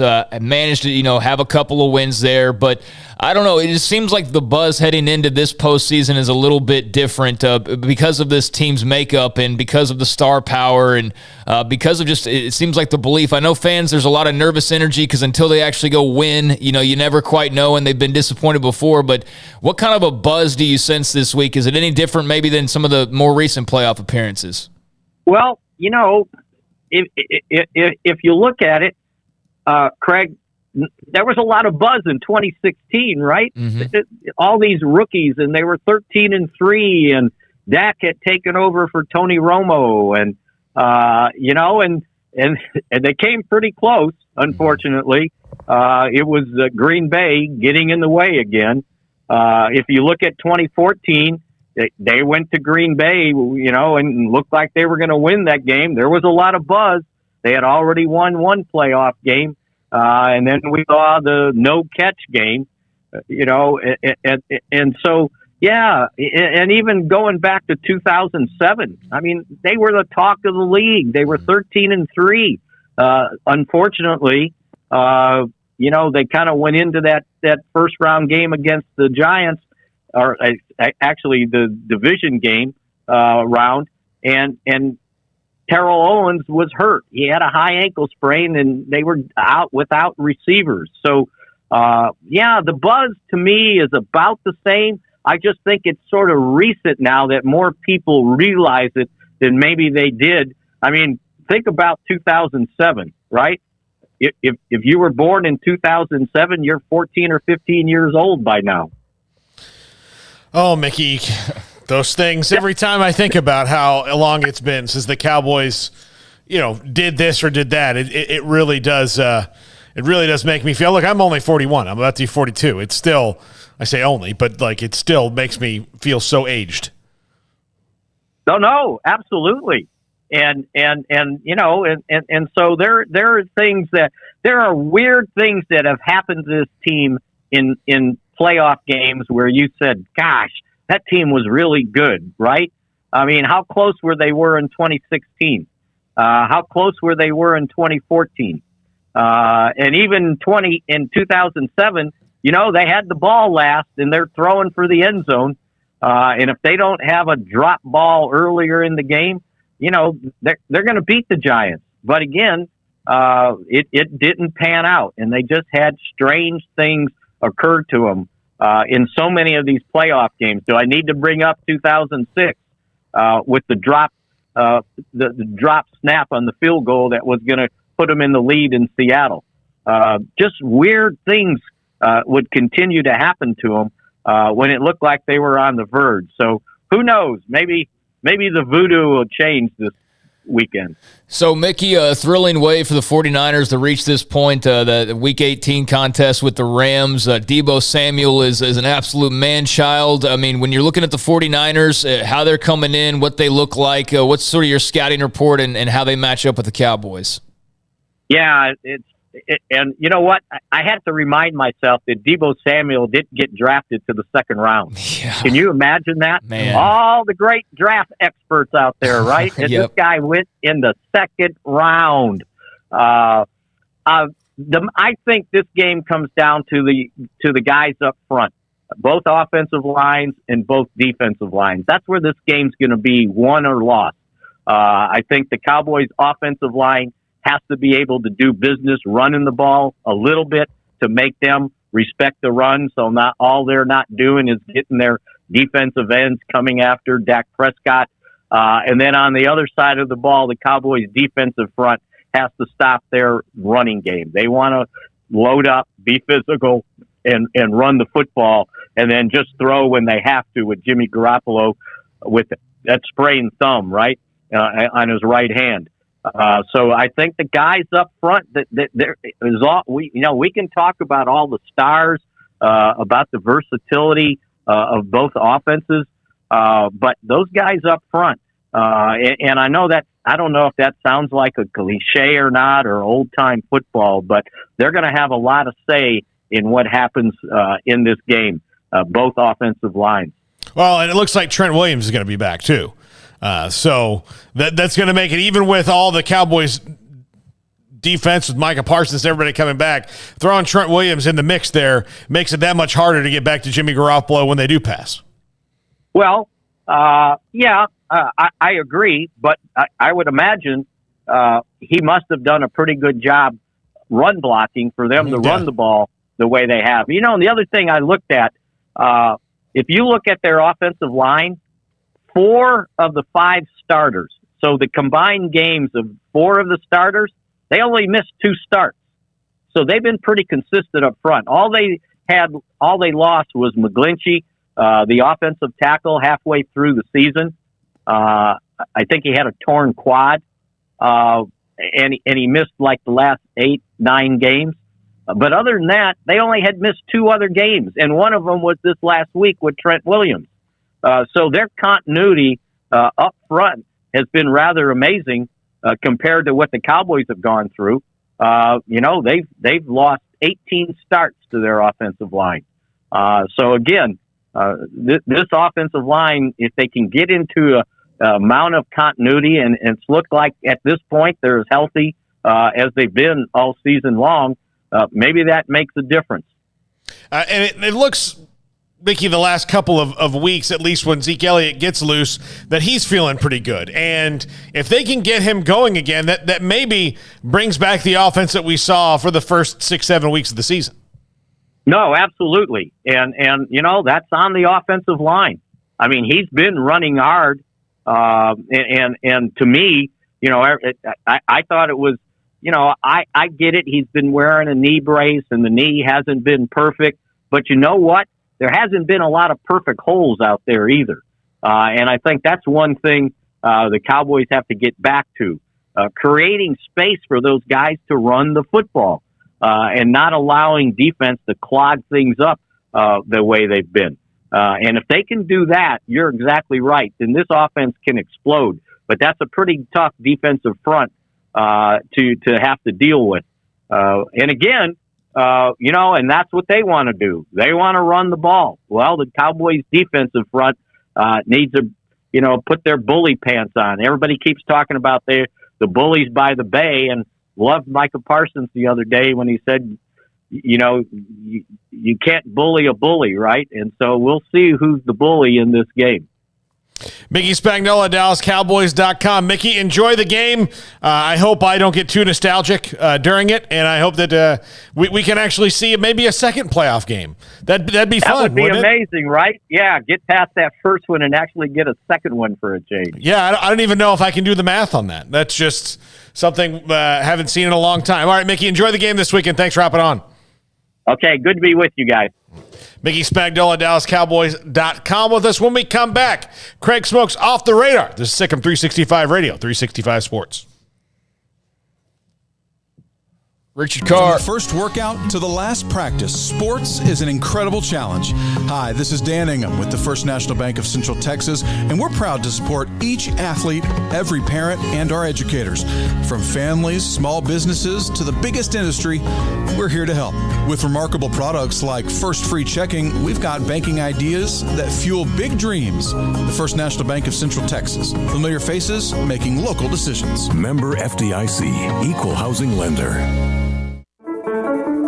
One size fits all. That may be all right for an adjustable belt or cheap sunglasses, but when it comes to your financial needs, no one wants a one-size-fits-all strategy. Cam Heathcott, your Edward Jones financial advisor, knows that his most important goals are yours. That's why he takes the time to understand your needs, knowing you. That's how Edward Jones makes sense of investing. Cam Heathcott, covering Conroe and Houston, 936-756-7717 or cam.heathcott@edwardjones.com. Edward Jones, member SIPC.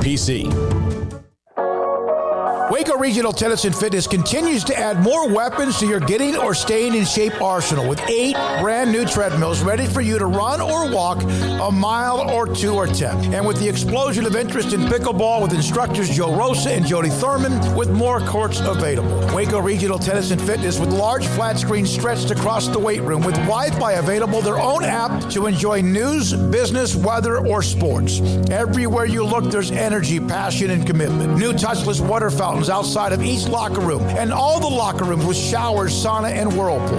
Upgraded PA system throughout the world-class tennis courts with a youth academy led by pro Britt Coleman. Fitness and tennis merchandise available and a tanning bed. I promise you'll look and feel better. You just need to walk through the front door. Waco Regional Tennis and Fitness with personal trainers Christy London and Randall Corley. 40-plus group exercise classes, including twice-a-week boot camp. It's time to react today, not tomorrow. Waco Regional Tennis and Fitness on Lake Shore Drive in Waco.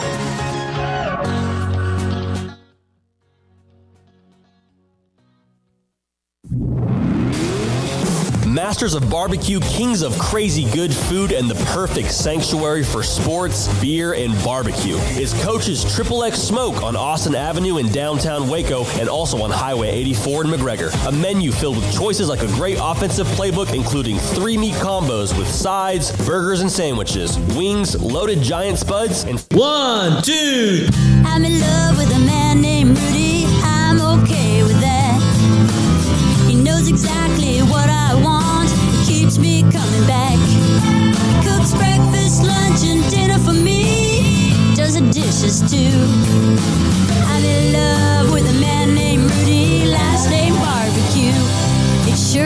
you to fall in love with Rudy's Tasty Oak Smoked Barbecue. Next in line.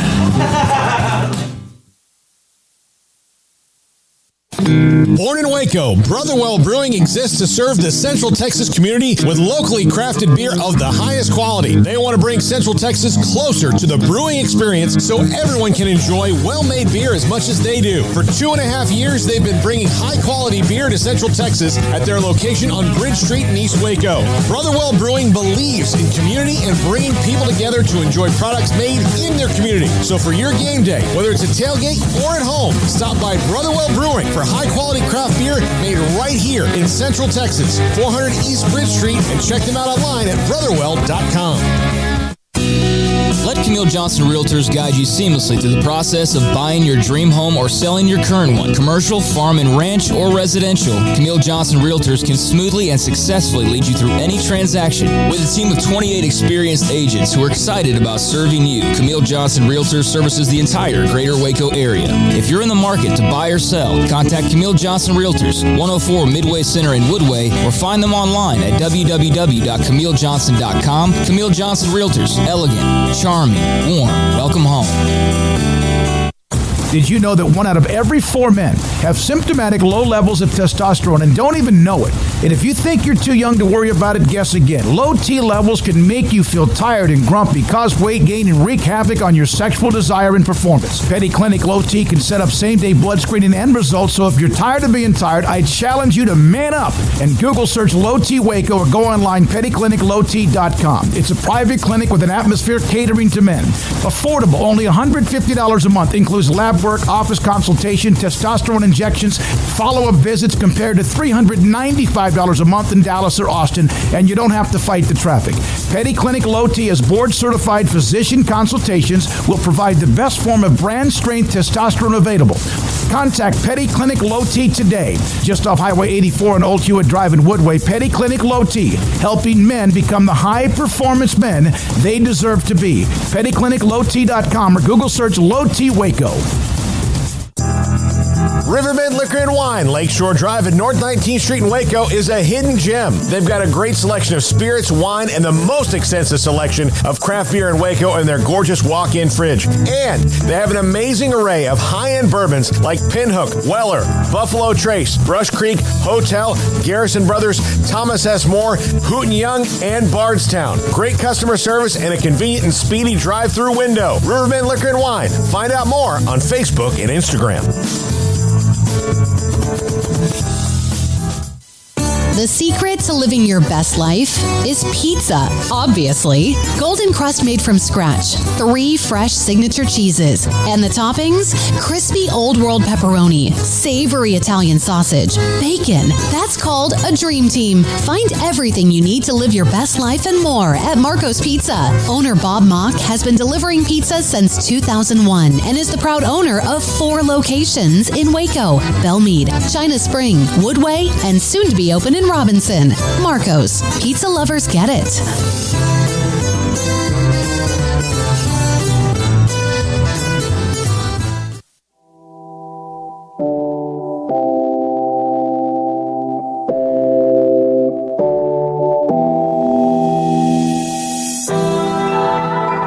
Welcome back to Sikkim 365 Radio. It's time for Craig Smoak's Off the Radar. Brought to you by Pickup Outfitters. Since 1997, we've been outfitting trucks, SUVs, and vans at 220 Lake Air Drive or createacommotion.com. All right, welcome into Sikkim 365 Radio. Craig Smoak and Paul Catalina. And time for a little off the radar look at some stories that are, well, off the radar and not typically part of what we talk about with our 3 hours every day. But that's obviously going to be still including some college football because we're not going to touch on every little coaching note and things like that. So this is a segment to kind of clean up some of those other stories. But let's go ahead and start off with a media note. Not often we would always have media notes necessarily, but this one's very interesting. There's been a lot of stories breaking around college football this season. A lot of coaching changes, obviously, a lot with the transfer portal, a lot with all of that stuff. And somebody who's been at the forefront of breaking a lot of these stories is Pete Thamel. And it was announced last night that Pete Thamel is going to be hopping over from Yahoo Sports to ESPN. And the tweet that I saw said that they basically are looking at him to become the college football Adam Schefter, to break all the stories and have all the coaching changes, and I guess be on call 24/7 to randomly jump on a TV camera.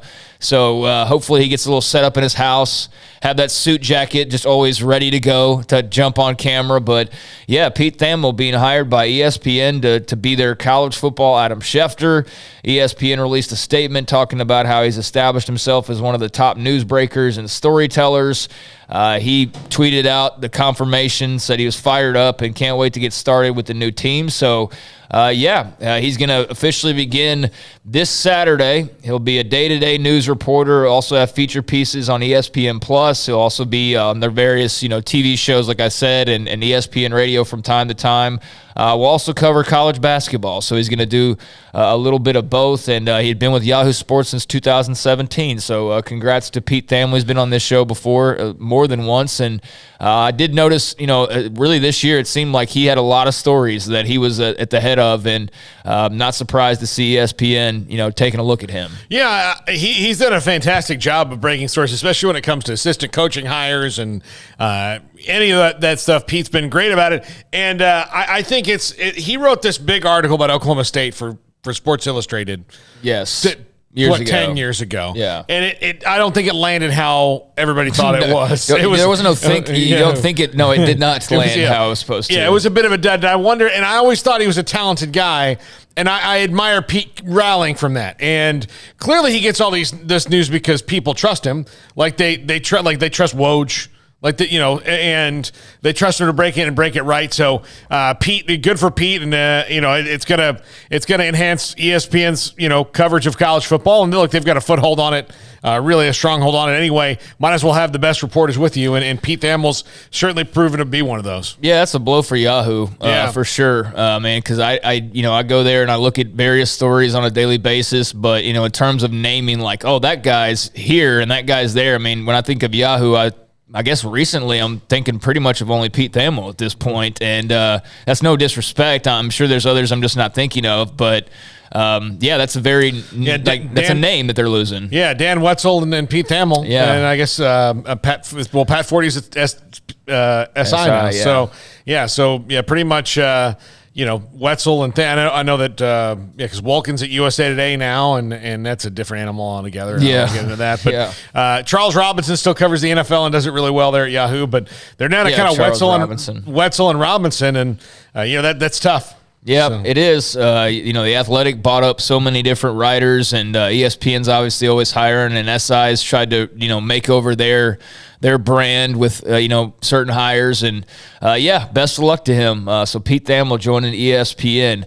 Had this note earlier, but Ronnie Wheat joining the Baylor football staff as safeties and special teams coach. He replaces Matthew Pallage, and just for the Baylor fans out there, thought I'd run down his bio a little bit. He was on the Nevada coaching staff this past season. It was his second season with Nevada. He took over linebacker duties this year. Last year, he had coached the safeties, so he's got a little bit of both there. He led Wolfpack safety Tyson Williams to all-conference honorable mention honors. Also was really the main thing is in terms of him arriving at Baylor is this connection with Dave Aranda from the LSU days. I mean, that's really where it boils down to. He's a defensive analyst on their 2019 national championship team, the lead defensive analyst. Worked with Aranda and the linebackers at LSU. Also was an assistant in recruiting.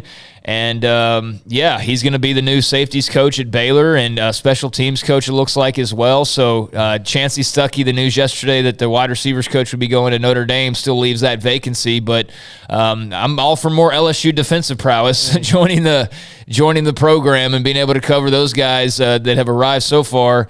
It's been A1. So hopefully Ronnie Wheat continues that theme of just, great coaches making their way here. But excited to hear from him for the first time, and like the background with Aranda, obviously. And Aranda's not just going to make some random hire. So interested to hear and learn more about Ronnie Wheat. Yeah, I think he'll do really well. And what we've seen from Dave Aranda is, especially after year one, when he kind of knew maybe a little bit more what he was doing as the head coach, or had more of a foothold on what he wanted as a head coach, things he could do and needed to do, and how he could lead the program.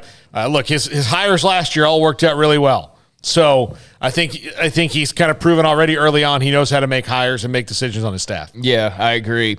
Lane Kiffin has found his new co-defensive coordinator. Of course, DJ Durkin is leaving. He's now at Texas A&M to be their defensive coordinator. But Lane Kiffin bringing in his younger brother, Chris Kiffin, is going to be co-defensive coordinator. According to ESPN, he'll apparently coach linebackers and will be co-coordinators along with Chris Partridge.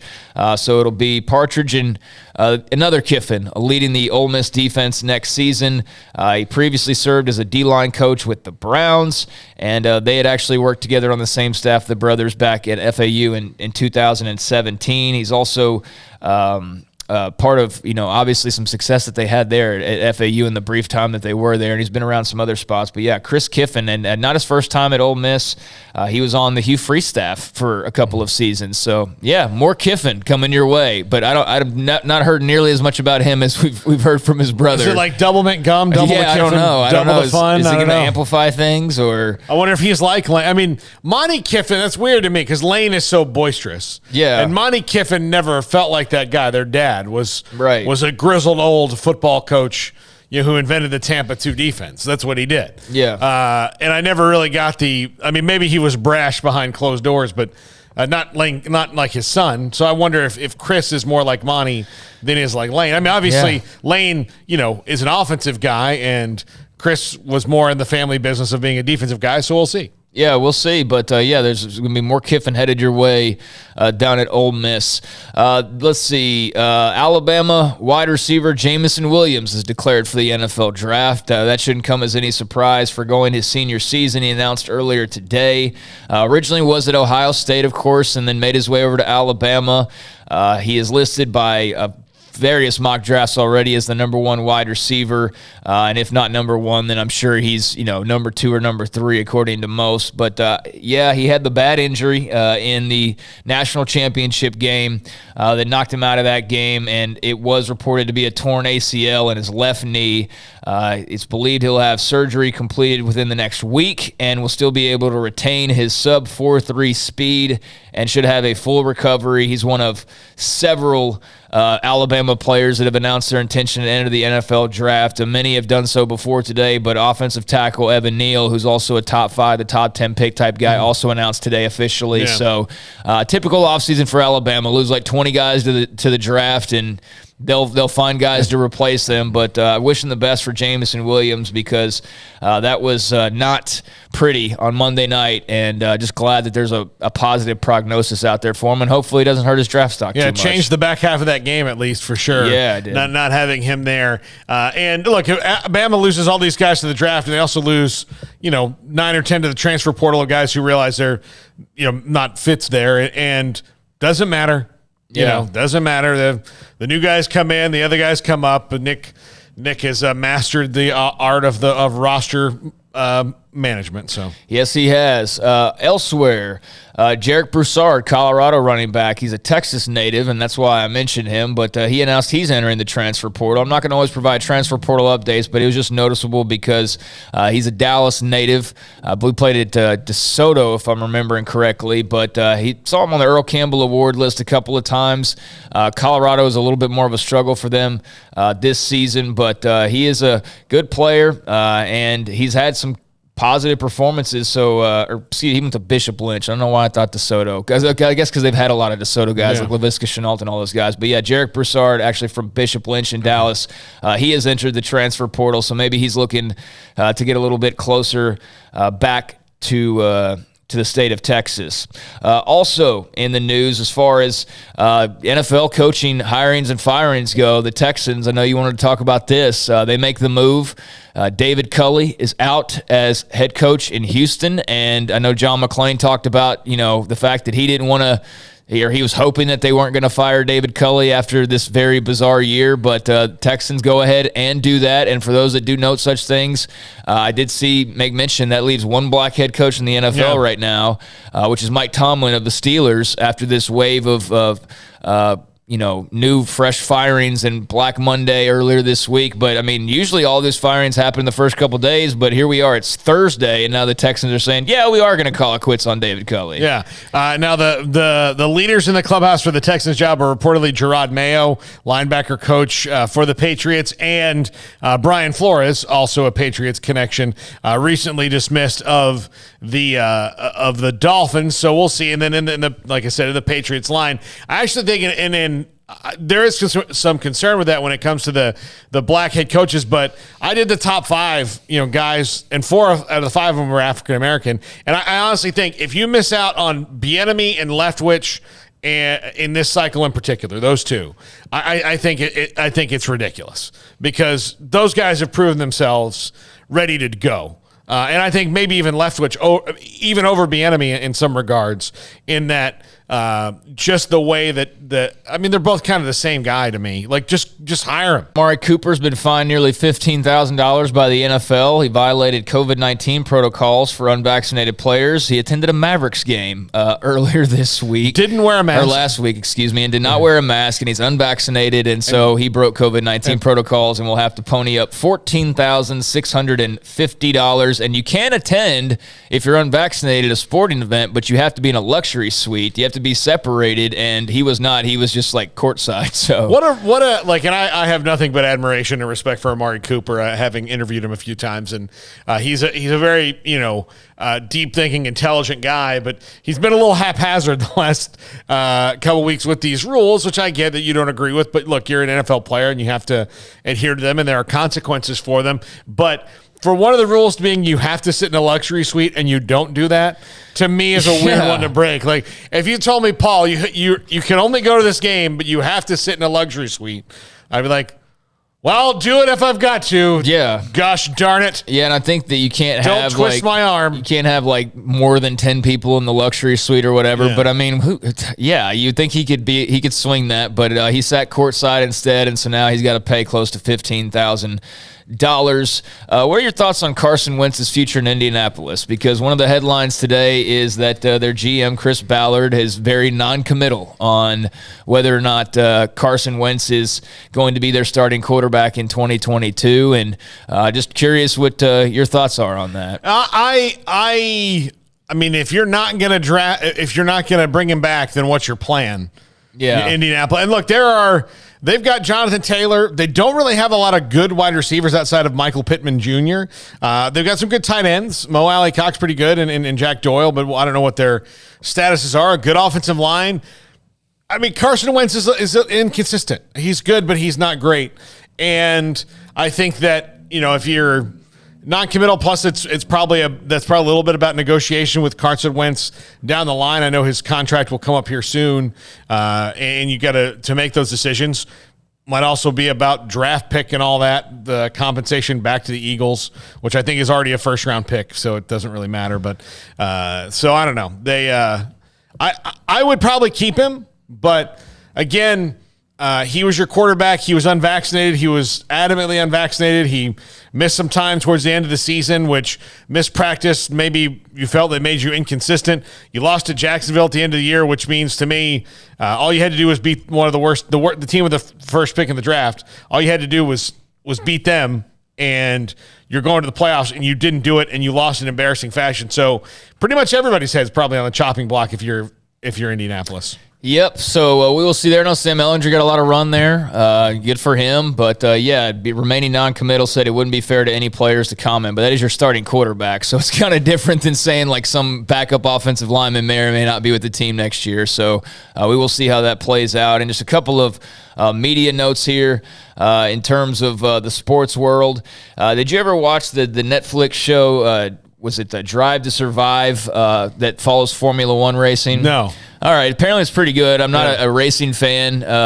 So it wasn't something that like immediately was like, oh wow, I got to watch that. But I have seen clips of it and I have seen, some of the reviews of it and it appears like it's pretty good. Well, apparently it's been successful and Netflix is following that formula. They're going to do a golf spin-off, I guess, of Drive to Survive, or a golf version of Drive to Survive, what they call an immersive documentary series. And this is, kind of different for golf. They're not the most open as far as like behind the scenes and, following along and all of that. But there's going to be a number of golfers that are going to be taken apart in this series. It's going to track numerous guys all across competitions all over the globe.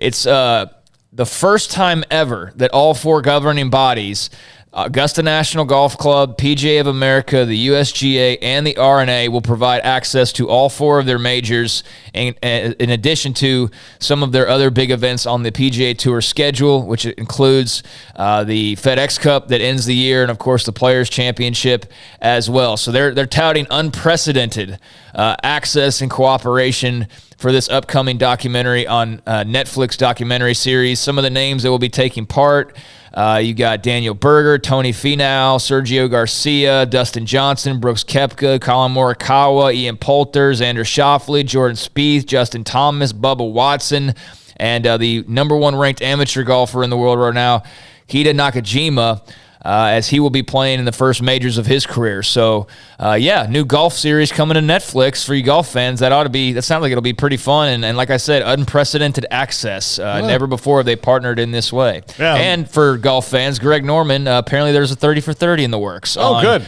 The Shark. So that could be on the way. It'll be titled Shark. And I'm not sure as far as the release date goes, but that is on the docket for ESPN. So golf fans, you got a lot coming your way, and there's a few things that are off the radar. Yeah, by the way, Craig, just saw this tweet from XXL Magazine. Antonio Brown, last couple days. Oh, I saw, yeah. He's been chilling with Kanye West. So cool. Get those two great minds in a room together. Yeah. Completely well emotionally adjusted individuals. Yeah. He's also in a room with Madonna and Floyd Mayweather right now. Yeah, that's just quite the collection of folks there. Random as all hell that Madonna's just there. Like, I don't know. Like, I don't know. I feel like you could probably see pictures from like some parties in Vegas or something where like Mayweather and Kanye and Antonio Brown are hanging out or something. Madonna's just kind of random. It's like just randomly like, I don't know, Taylor Swift is there or something in the middle of, all these guys. But that's quite the company. And Antonio Brown, obviously, not going into hiding or anything following his very public departure from the NFL. So for those that love Antonio Brown, I guess there's no drama here. He's just hanging out with people. But for those folks who love Antonio Brown, I guess he's still out and about and hanging with celebrities. So yeah, he's with Kanye. So yeah, good for him. All right, thanks, Craig. When we come back, we talk Auburn basketball. They are number 4 in the country. Had a thrilling game the other night, Craig. You mentioned it, against Alabama. Went right down to the wire. A very, very, very tough game with Mark Murphy of InsideTheAuburnTigers.com. He's coming up next. SicEm 365 Radio, 365 Sports. Baylor University is where lights shine bright. So, let there be light. Let there be roommates and teammates, scholarship and championships. Let there be fresh starts and new traditions, fast friendships and lasting impacts. Let there be laughter. Let there be joy. Let there be light. Baylor University, where lights shine bright.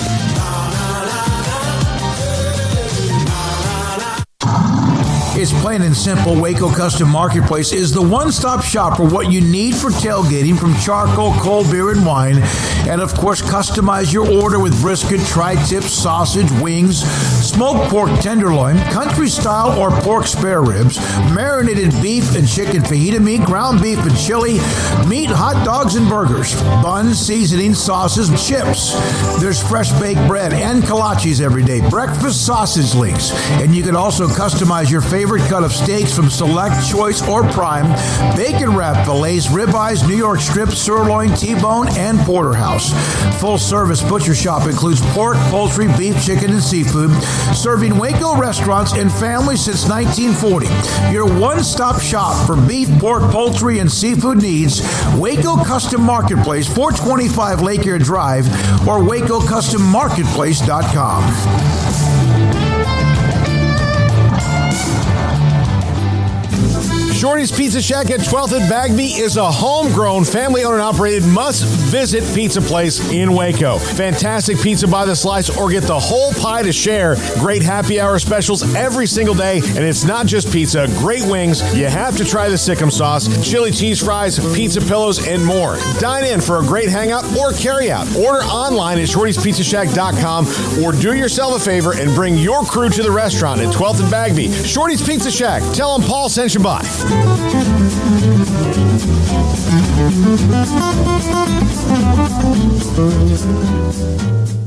With so many companies and policies out there, it gets so confusing shopping for insurance, and I never know if I'm getting the policy that's right for me. Luckily, I met the team at the Niche Group Insurance Agency. With the Niche Group, you can go to one company and get access to coverage options from many insurance carriers, and you get to speak to a real person about your specific coverage needs. With the Niche Group, I know I'm getting the right coverage at the right price. If you need insurance, talk to the experts at the Niche Group at 1-800-258-8302. Three Nations Brewing Company has 16 different beers on draft with a new beer every Friday. It also offers 2 air-conditioned tap rooms, a large indoor beer hall, a second-floor mezzanine offering a great overview of the brewing company and equipment and patio where you can relax under the shade. Plus, you can now experience the new Three Nations Beer Garden Grill on our shaded patio with socially distanced seating for your enjoyment. Grab a cold beer and enjoy a bite from our freshly prepared and delicious menu. Street tacos, quesadillas, freshly cooked burgers and dogs and veggie burgers too. State Fair tornado fries, nachos, and so much more, all prepared and cooked on site. So come visit the award-winning Three Nations Brewing Company on East Vandergrift off I-35 in Carrollton.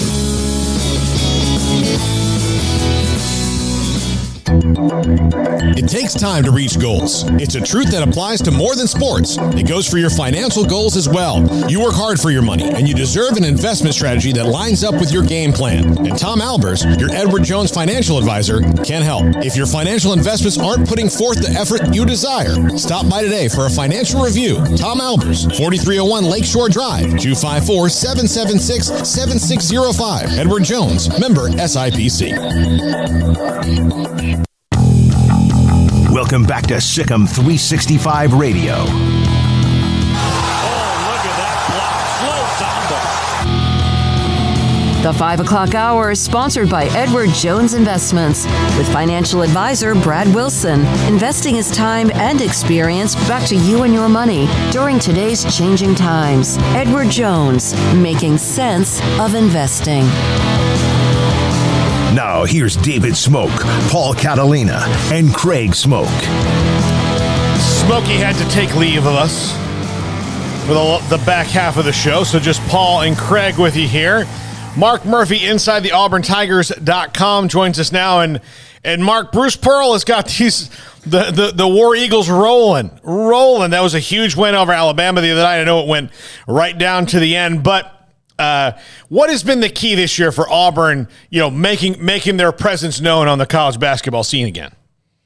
Yeah, it's an interesting team because it's got a lot of depth and, a lot of different types of players on the roster. And, they're playing normally 10 to 11 guys a game. And, it's a still developing team. Alan Flanagan, who was the top returning player from last season, suffered a partially torn Achilles in preseason, and he's only played in 4 games.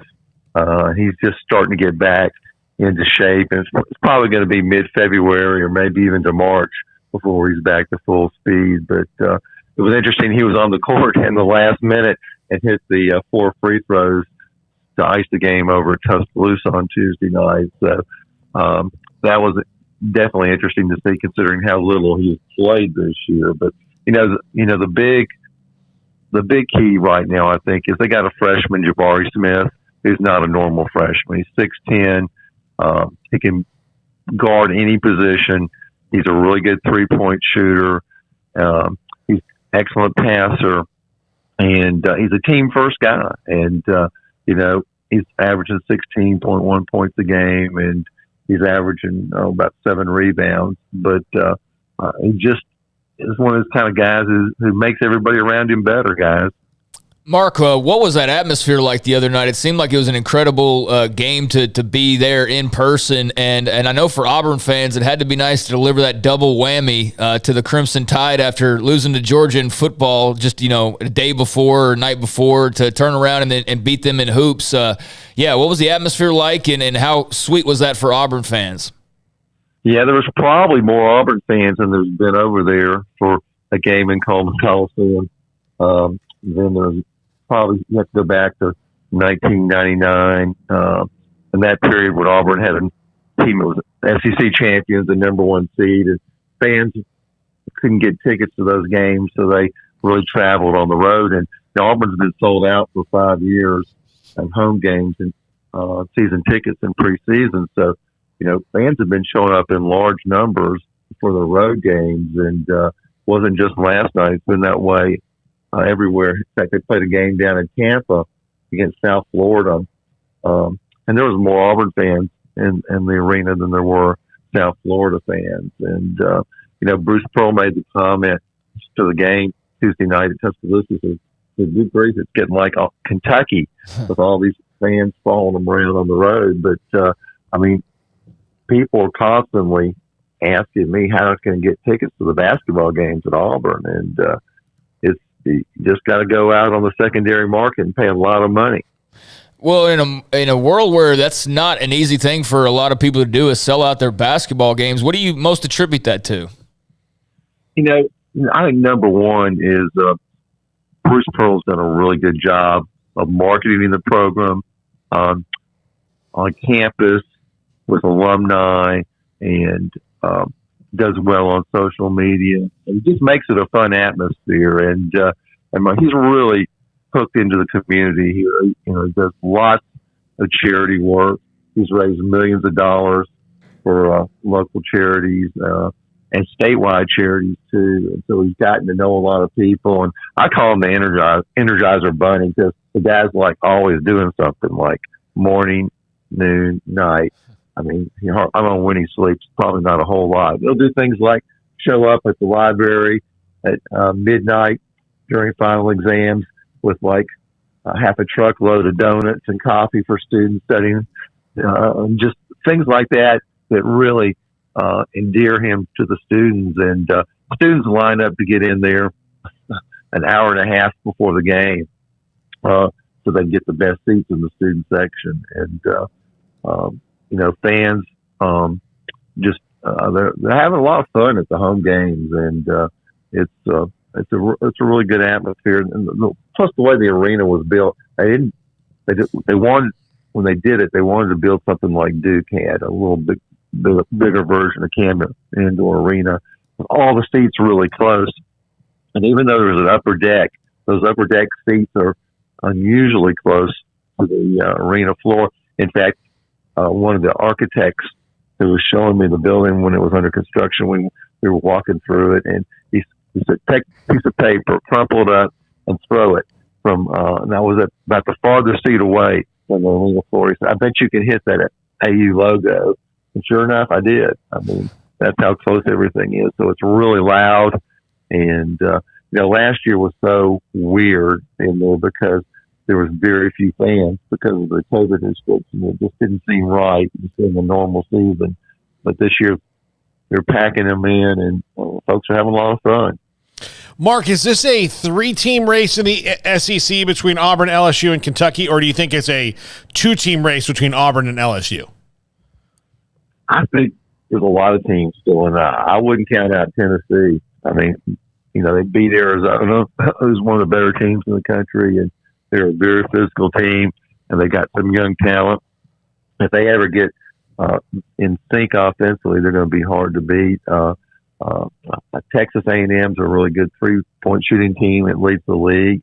I wouldn't necessarily count the Aggies out of anything yet. They're 3-0 in the league. Mississippi State's got a lot of talent, and if they put things together, they're dangerous too. So, but to me, Kentucky is really good, and they rebound like crazy, and they're scoring like crazy. And I think this might be Calipari's best team in recent years. I think they're definitely a threat for Auburn, and I wouldn't count Alabama out yet either. Even though they got a couple of losses, I mean, that's a really good scoring team. And you can go out to Seattle and beat Gonzaga. That's pretty impressive. And they also beat Houston this year. I think Houston's one of the better teams. So I think there's a lot of talent in the league all over the place. And, even the top teams, if they don't go out and play well, particularly on the road, they're subject to getting beat. Well, I mean, they do have to hit the road to play Ole Miss coming up and then Georgia at home, but that Kentucky game 9 days away, they got to take care of business, obviously, before then, but do you already start to feel a little bit of buzz for that one?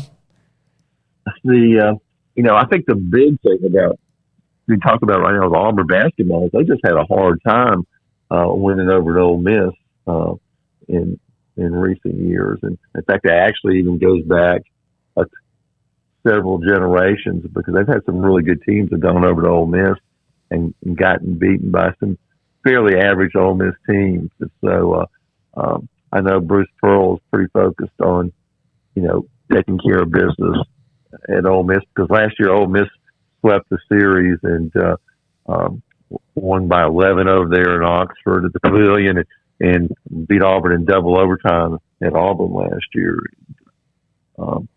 Just because Auburn's got better players doesn't mean they're going to go over and win at Ole Miss, because Ole Miss is certainly capable. They scored 50 points in the first half last Saturday and beat a pretty good Mississippi State team. How do you feel that Auburn matches up nationally with some of the teams that are in the top 5 to 10 with them? There's a couple things that I think that are going to really help Auburn in a matchup with whoever they play. Number one, you got Jabari Smith, I don't think there's any player quite like him in college basketball. I think he's got a legitimate chance to be the number one player in the NBA draft in 2022. And, he can get a shot off anytime against anyone. He's like a 6'10" player who's with 7'1" reach, who's got guard skills, and got a little bit of Kevin Durant in him. And I'm not saying he's Kevin Durant. I'm saying he plays a bit like him. And then they got some really athletic guards. Wendell Green Jr., transferring from Eastern Kentucky, true sophomore. He was really good last season, and he's stepped in. And tiny point guard, but really quick. And Bruce Pearl likes the small, quick point guards that cause the matchup problems. And they got KD Johnson, a transfer in from Georgia, another sophomore guard who's playing well. And then you got Walker Kessler, NBA prospect, McDonald's All-American 5-star recruit, transfer in from University of North Carolina, and he's 255. He's got the reach of a guy about 7'3" or 7'4", and third in the country in block shots. And his dad Chad was a really good player at the University of Georgia, and his uncle Alec was an NBA player, and one of his brother Houston played at Georgia. He just really knows how to play basketball. And then you got 5 or 6 other guys who are probably good enough to be starters on a lot of teams around the country. So they can play different ways. They can play fast. They can play slow. They're playing good defense right now. They're hard to score against, particularly from three-point range. And, they rebound pretty well. They need to get better at that. They're not as dominant on the boards as you expect for a team with as much athletic ability and height. But they do use the height. In another way, they lead the country in block shots by a pretty good margin. So anytime they're going to shoot the ball well, they're going to be difficult to beat. Well, Mark, thank you so much, and enjoy the season. We'll have you on again as the teeth of the season really gets grinding, because they're a team, like you said, they're not going anywhere. They're going to be in the mix from now and until probably the end. The Auburn Tigers. That's Mark Murphy inside the AuburnTigers.com with us here on Sikkim 365 Radio, 365 Sports. When we come back, an interesting comment from Baylor women's coach Nikki Collin. last night about the pressure of taking over and what's gone on here in the early part of the season. And the Lady Bears behind the 8-ball in the Big 12 for the first time in a very, very long time. This is Sikkim 365 Radio, 365 Sports. From the first workout to the last practice, sports is an incredible and rewarding challenge. Hi, this is Dan Ingham with the First National Bank of Central Texas, and we're proud to support each athlete, every parent, and our educators. From families, small businesses, to the biggest industry, we're here to help. With remarkable products like our free First mobile app, we've got banking ideas that fuel big dreams. That's the First National Bank of Central Texas. Familiar faces making local decisions. Member FDIC, Equal Housing Lender. At Ideal MRI, we feel blessed to be part of the Waco community. We're a small family business here in Central Texas. At times like this, the cost of healthcare has never been more important. And unfortunately, significant illnesses and injuries still occur. And that's why Ideal MRI is open and here to serve you through this difficult time. So if you need an MRI, ask your doctor about Ideal MRI. You can schedule online in minutes at idealmri.com or call 833-IDEAL-MRI.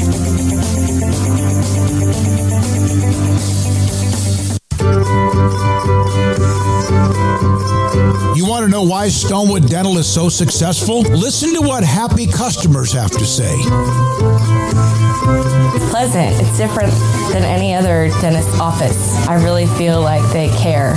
And it's not that you're here for 2 hours waiting on someone to take care of you. It's quick and easy, and I bring my kids, and my kids love being here too.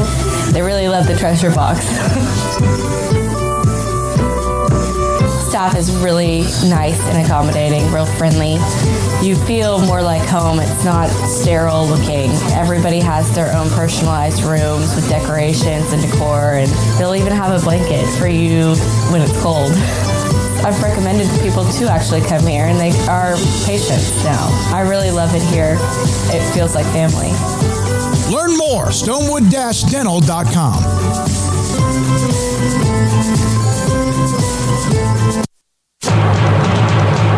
Alan Samuels Chrysler Dodge Jeep Ram in Waco, our brands continue to win awards year after year. The 2021 Ram brand just received first place in the prestigious J.D. Power Initial Quality.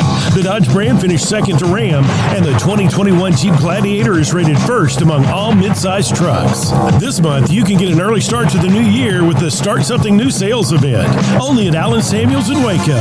Come by, let's be friends.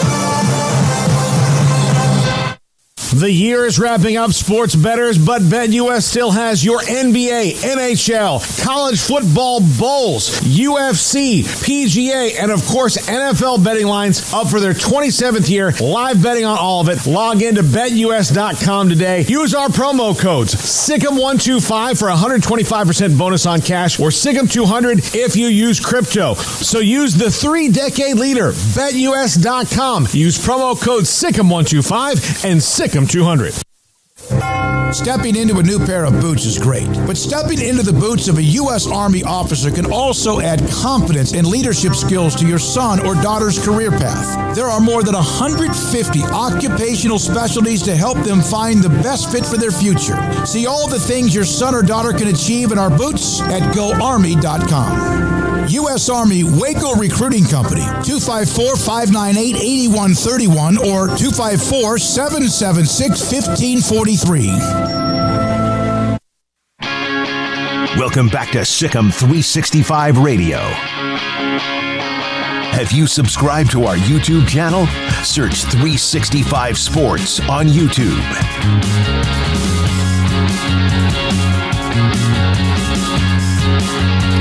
Welcome back. Sikkim 365 Radio, 365 Sports. We'll bring Smokey in via phone here in a second. He asked a question in the media session to Nikki Collin, and it's an interesting situation that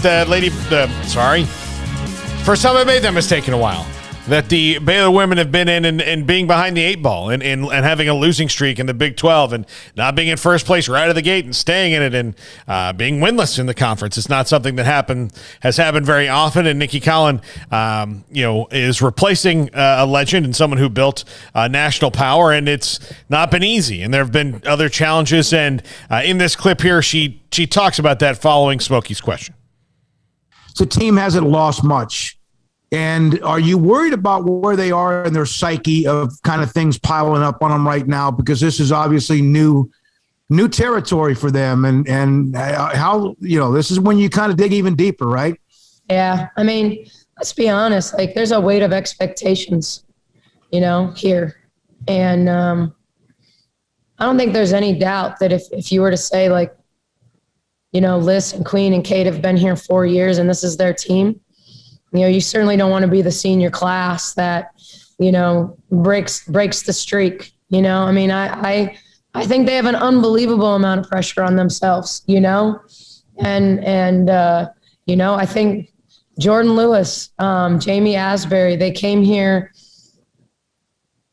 to do something they hadn't done before. And, you've seen such success with Chloe and Taya and Dejanay, and Jordan was kind of that next player that was coming as that grad transfer. And so, yeah, I think they put a lot of pressure on themselves. I think my job is to help take that pressure off them. But let's not pretend that, that the pressure isn't like weighted on my shoulders, but I'm going to keep getting up and keep pushing and keep challenging and keep loving on these guys. This is a good group of players. We got to keep getting better as a team. We've still got a bunch of really good individual players, but we got to keep making the right play. And I think late in the game, we tried too hard to make a play and not make the right play. And that seems so simple. But it's that whole idea of like, I want to be that guy, I want to be the guy that makes the play right here when the play is to make the reverse pass to the next action. It's to post harder than you've ever posted because you can't let the seal break. If we're gonna shove the ball into the post, we gotta not let them release and get around us. And so there's just little things. There's little things like that.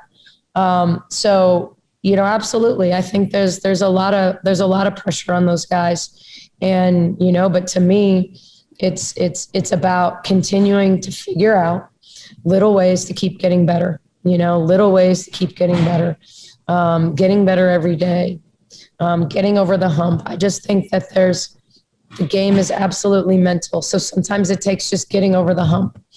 And now, I mean, I'm going to say it, like we've lost 3 of our last 4. We lost to Michigan going into the break. We beat North Texas, and now, they've all been spread out. It's been over a month now, but, it's been hard to get on a roll with break and then COVID and all these other things. So, they just need to keep challenging each other and keep believing in each other because they know that they're capable of beating that team. And they know that they're capable of beating Kansas State. I said from the beginning, you can give up 30. You can give up 30 to Coca-Cola and still beat Kansas State. Iowa State proved it. They gave up 38 and found a way to win at the end. But they banked the 3 in. They had a kid make her first 3 of the season, and then they banked the 3 in for their last 6 points. So sometimes you need to be touched by the basketball gods. And, if this team keeps working, sometimes people say I'd rather be lucky than good. Like, I think you make your luck. I think you create your luck. I think you work to the point that you don't need luck, and I don't think anybody's going to hand anything to this team. I mean, I know in some ways our players feel like, oh, well, we're never going to get calls because we're Baylor and they expect us to play through those, I think we got enough fouls called today. I just think we need to understand that we got to go up and get 3-point plays when we drive and not expect a whistle. And then when it comes, just go make a free throw and get a 3-point play.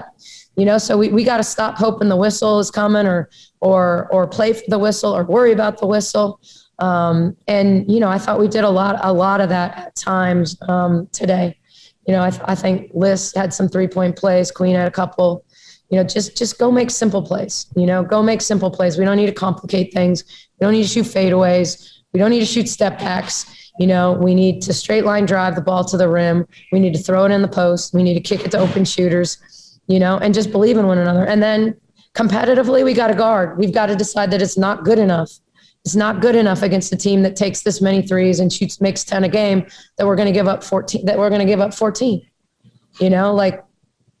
We just shouldn't have. We just shouldn't have. And that's a lot of work against this team. It's a lot of work, with really 6 guys that played a lot of minutes. So, we got to get Jaden and K-Mac, to be more effective, when they come in the game, so we can rest those guys and keep them fresh. All right, that's Nikki Collin on the early season struggles, or the early season Big 12 struggles. David Smoak joins us now. And Smokey, it is a tall task that she has, and I'm not sure anybody kind of expected this, at least at the beginning of the year. No, I still think you have perhaps the best player in the country in Alyssa Smith, and then Queen Egbo last night actually was perhaps what she was near the end of last year. She has really been kind of just not able to do much productivity-wise. Rebounds, yes, but not scoring. So she had a bunch, and they aren't very deep. We know that, but no one's going to feel sorry for them. I mean, this is a conference that all of a sudden, on the day that Kim left for LSU, became wide open, even though everyone thought Baylor would still probably repeat. Vic Schaefer at Texas. Hell, they've lost 2 in a row at home.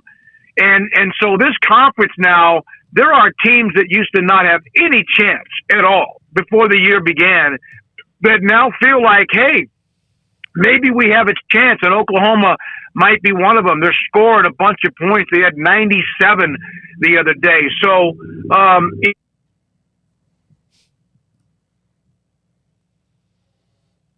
Smokey, you there? Are you there, Paul? Yeah, there we go. Gotcha. We lost you for a second. Yeah, I lost you for a second. And so they and they're coming off COVID and they have depth issues or whatever. But this is also, here's a couple of examples that I noticed. At the end of the half, they gave up a layup. At the end of the third quarter, they gave up a 3. And I've seen that kind of as a trend.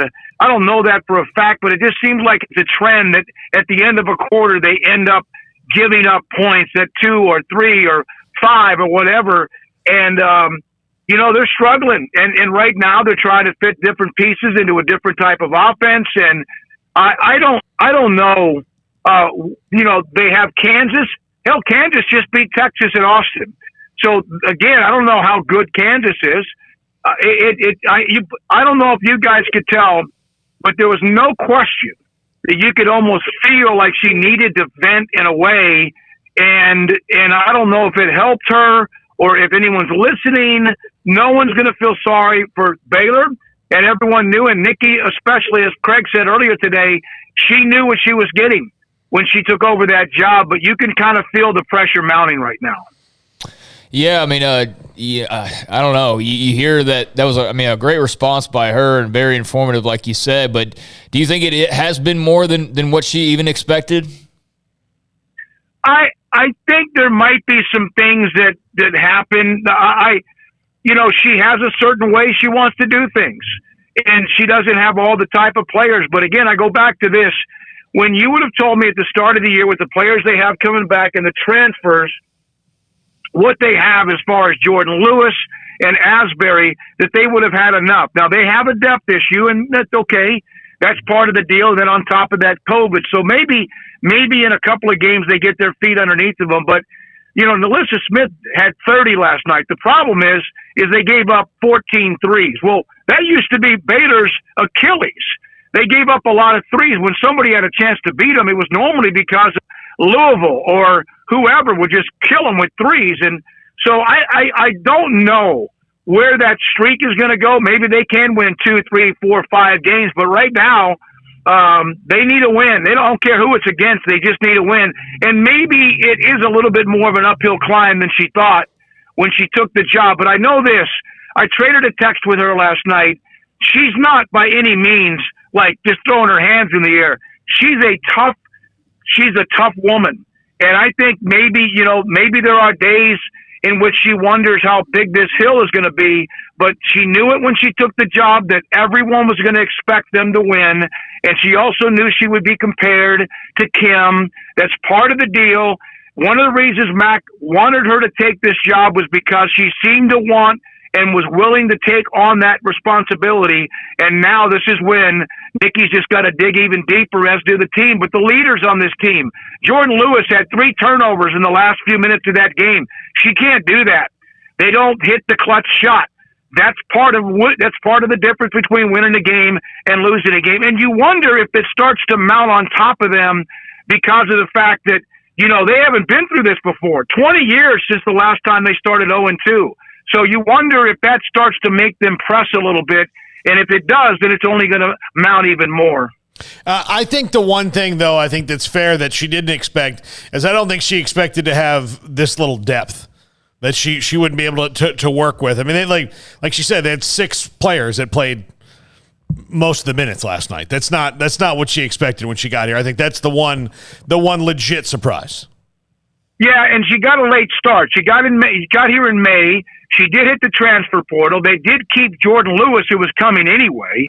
They lost a couple of others with the attrition. The freshman Dowda was not going to be able to play. She's at Arkansas. She had the ACL, and there was some attrition. It'd be great to have like Moon Urson on this team who left for LSU, and now she's at Tulane, but you don't. And so, and sometimes you just have to deal with what you have. I remember there was a team that Kim had. It was not too long ago, when she had and she didn't go very deep with her lineup, but they didn't have a lot. They ran through the year, I think, with maybe 6 or 8 players, it seemed like to me. And you just have, right now, Sarah Andrews has to be better. Jordan Lewis have to be better. They're the ones that run the offense. They've got to be better, and they need Queen Egbo to not have one good night. They need Queen Egbo to have many numerous nights. On top of that, whatever you're going to get each night from Alyssa Smith. Yeah, so it's different. It's certainly going to be different. It's going to remain different for them for the rest of the year. I mean, the reinforcements aren't coming. I mean, they're just not. So they're going to have to figure it out on their own.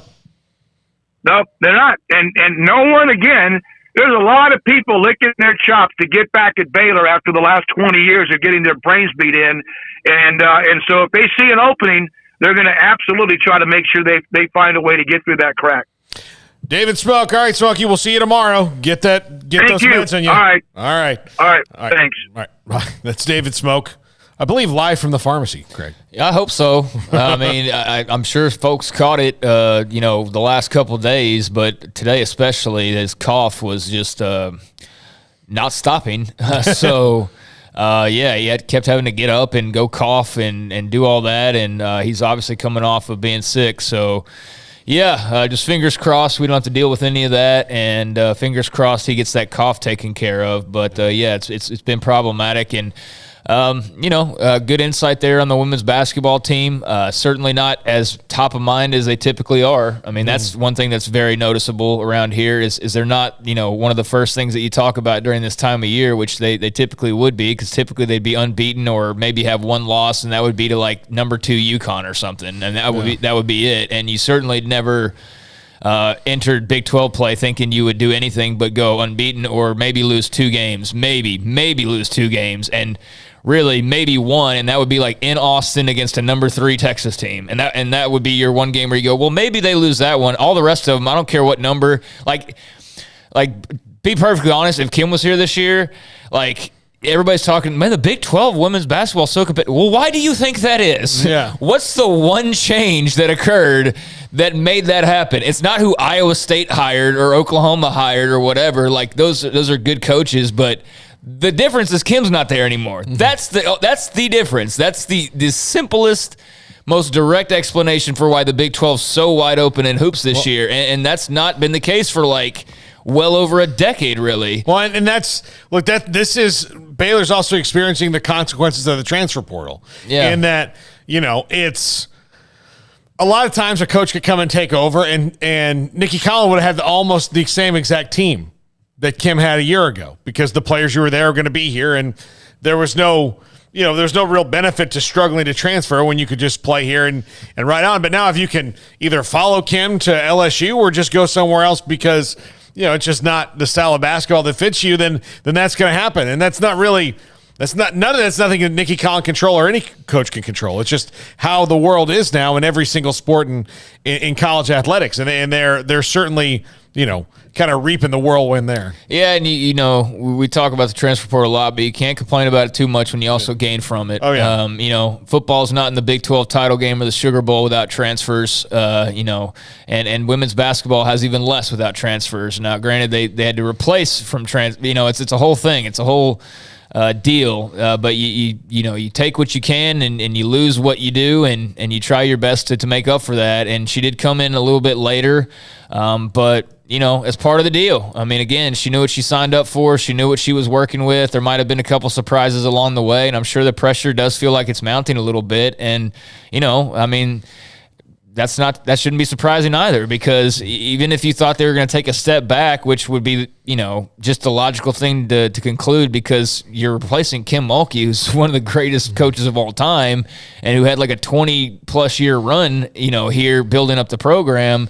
I mean, it is what it is, I hope she did get to vent a little bit, but ultimately all we're going to talk about is the wins and losses. And right now we're not talking about many wins, and there's not many out there that seem like they're sure things either. And that's the question I have, is like, how deep of a hole do they dig for themselves? Like, if they lose to Kansas this weekend, 0-3, and really they should already be like 0-4 or 1-3, because they had 2 games postponed. Yeah. So I would have gone, even though Texas is struggling right now, I would have chalked that up as a loss. Yeah. So you're looking at 1-3, 0-4 at best. You actually were lucky that COVID came in and canceled a couple of games, so that you're only 0-2. But yeah, there's a lot of work to do, and I'm sure she's ready for the challenge, but I know it's a hard pill to swallow for a lot of Baylor women's basketball fans. Yeah, and the transfer portal giveth, and the transfer portal taketh away. It does. And hopefully you can get on the giveth side of it, the Scott Drew side of it, the somehow waterfall of people just coming to you and not lose. Like there's not been. I mean, Al Freeman was a tough loss in that immediate year, because they didn't really replace his scoring, but it was something that kind of had to happen for both parties. Al needed a fresh start, but outside of that, the guys who transferred out of Scott Drew's program, Deuce Bello and guys like yeah. I mean, you don't they're kind of leave never to be heard from again, and so that's what you kind of hope you can get. Well, the problem for her is that the people that left are being heard from again. Yeah, that's the thing, is they're not people that, like, they weren't Deuce Bello. They were, players that could be contributing and helping this year. But I do have a couple of other notes before we take our final break here. I just thought this was interesting. Don't feel too bad for David Culley, former Houston Texans head coach. According to Tom Pelissero, David Culley is still owed $17 million over the next 3 years from the Houston Texans. Hey, he was just set free from a dumpster fire. Yes, dude, we should be congratulating him. Like, he got paid to leave a garbage dump. I mean, he got paid. Yeah. So where he knew going in that this was probably going to be what it was. Like, I mean, I think everybody kind of felt like this was just a stopgap for this year, and that they never really intended on having him be the head coach for the next 3-4 years. The whole roster. John McClain's told us there's like 38 guys on 1 year deals out of 53. So you got 38 out of 53 in your roster on 1 year or 2 year or 1 year deals, and most of those 2 year deals have the voidable year. It's just on the paper. So $17 million for David Culley, and he'll be a very popular assistant. He could go back to Baltimore in a second. They'd love to have him back. So he won't be without a job for very long. And I know there's still that sting of, reaching the goal of being an NFL head coach. And that's, that no amount of money is going to take away the sting of not being able to have that opportunity for as much as you probably deserve to have more time based on what you did with so little. But yeah, I mean, money isn't everything, but $22 million for 1 year of work. It's not a bad deal at all, because that's what he's going to walk away with. Made $5 million and now has another $17 remaining on his contract that they all owe him. And also didn't mention this and off the radar. I wanted to, but we just ran short on time. But last night had the Earl Campbell Tyler Rose Award banquet in Tyler, which I do the stats for that on a weekly basis. And Western Kentucky quarterback Bailey Zappi, who joined us on the show a few days ago, he took home the award. I mean, not much argument against him because of the records broken and, new NCAA record holder and passing yards and all that. So great season from that young man. And now somebody who you're hearing a lot of chatter about with the NFL draft and kind of where he falls in line in terms of the top quarterbacks and how high he could potentially go. So congrats to Western Kentucky and Bailey Zappi on winning that award. And that's easily, the award's only been around for like 6 or 7 years now, but it's typically a Big 12 guy or a Big 10 guy. We've not had any Western Kentucky players winning that award, so that's unique in that regard as well. But the young man originally from Victoria, down in South Texas, also the home of Stone Cold Steve Austin. Okay. Yeah, but maybe you can follow that career path. Although he's sort of like from Austin, Edna, Victoria. He was for a time period from Victoria, Texas, but yeah, maybe he could follow that. But right now his arm's going to be worth several $1 million, and good for him to pick up some hardware last night. By the way, I love Stone Cold Steve Austin's Tide commercial with Gordon Ramsay. Ice-T and Gordon Ramsay. Yeah, the one he's just that guy needs to chill out. Yeah, like it is so perfectly comedically timed. No, yeah, the chill out line. Yeah, it is funny. Yeah. It is funny. I caught that too when I've seen that commercial. I'm like, that was a good little line, like you said. Yeah. It's good. I'm glad that commercials seem to be getting funnier as opposed to buy an Apple Watch or you'll die in the woods. Or super depressing during these difficult times. Like, yo, thanks. I'd forgotten about COVID for 2 seconds. Thank you for reminding me. I can't wait. Yeah. Yeah. I can't wait to go buy your product now that you've depressed me. As a person who owns an Apple Watch, although this was gifted to me, by the way, by Amanda's parents. So thank you to Emma and Linda for that. But every time it comes on during a football game, the Apple Watch commercial, you've seen it, where it's like 911 calls that are made on the Apple Watch. Like I've drifted out to see, like, don't hold us hostage, Apple, because you're like, hey, buy an Apple Watch or you could die in the ocean. Like it's not really a fair. I don't know, man. I go back and forth. I mean, I've got a lot of Apple products and all that, but I do feel like I'll always be found easily because I know they know exactly where the freak I am at all times. Yeah. Whether it's my phone or my computer, they could pinpoint it. They could drop a bomb right now at my exact location if they wanted to. It does make me feel a little weird, but I guess there's really no avoiding that these days. Yeah, no. I for one welcome our robot overlords. Yes, and accept their rule. Look, here's the deal. I just watched that awful fourth Matrix movie. If we go into a thing where you got to put me in the tub or I've got to fight against robots in a weird ship, like put me in the goo, man. Yeah, I guess I've not checked that out. I don't even know that I will, honestly. Yeah. I mean, I was never huge into the Matrix movies. I love Keanu.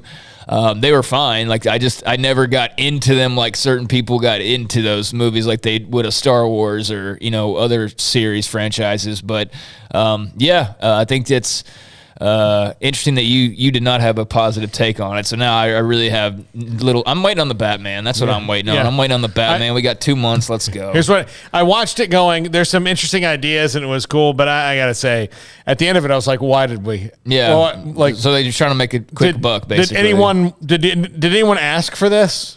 Like it just, or what was the point? Well, I mean, it's not an industry filled with a lot of ideas. As somebody pointed out to me with Dune, and I watched Dune, and I was not a book reader of Dune, but I know, again, kind of like The Matrix or like Star Wars, like there's people that are hardcore Dune fans, and we'll tell you all about how it gave so many ideas to George Lucas and Star Wars. But I was listening to a podcast, and they were talking about how basically, in movies now, and Dune's a primary example, if they took like a person from every cinematic universe and threw them all into a movie together to, like that's what you do now. You say, here's Jason Momoa from DC, and here's a Spider-Man chick, and here's Chalamet, and and that's kind of what it was, an all-star cast. But yeah, it's kind of weird when you think about it that way. You had Star Wars guy, and Star Wars, Star Wars guy. I mean, they definitely took from like every, I'd say, MCU and DC and Star Wars and put a cast together. Yeah, there you go. It's just nerd. It's just nerd on top of nerd. As it was put.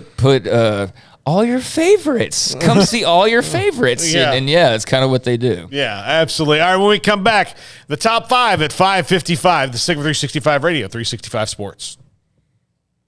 American Bank has been serving Waco since 1952, and we're just getting started. Hi, I'm President and CEO Dana Hassel. Over the past few years, we've been busy investing in new technology to give you the best banking experience possible. We've also expanded our downtown branch and built 2 state-of-the-art buildings at our Woodway and Bellmead locations. With bright open lobbies plus fast, personal, interactive teller machines, everyone in Waco is now just minutes away from face-to-face banking. Visit us today and see how we're invested in serving you at American Bank. Member FDIC. One size fits all. That may be all right for an adjustable belt or cheap sunglasses, but when it comes to your financials, no one wants a one-size-fits-all strategy. Ben Erlinson, your Edward Jones financial advisor, knows that his most important goals are yours. That's why he takes the time to understand your needs, knowing you. That's how Edward Jones makes sense of investing. Ben Erlinson, 100 North 6th Street in Waco, 254-759-8533. Edward Jones, member SIPC. It was broad daylight. I stepped into a gas station for 5 minutes to grab a snack, and just like that, my car was broken into. They made out like a bandit. My laptop, my phone, everything. I called my agent to see what could be done, and he restored my faith in humanity. My claim was processed so quickly, and I was able to recover my losses. Stop by and see our agents at one of our 3 McLennan County locations. Coverage and discounts are subject to qualifications and policy terms and may vary by situation. Brad Boozer, Boozer's Jeweler, joins us on Sikkim 365 Radio.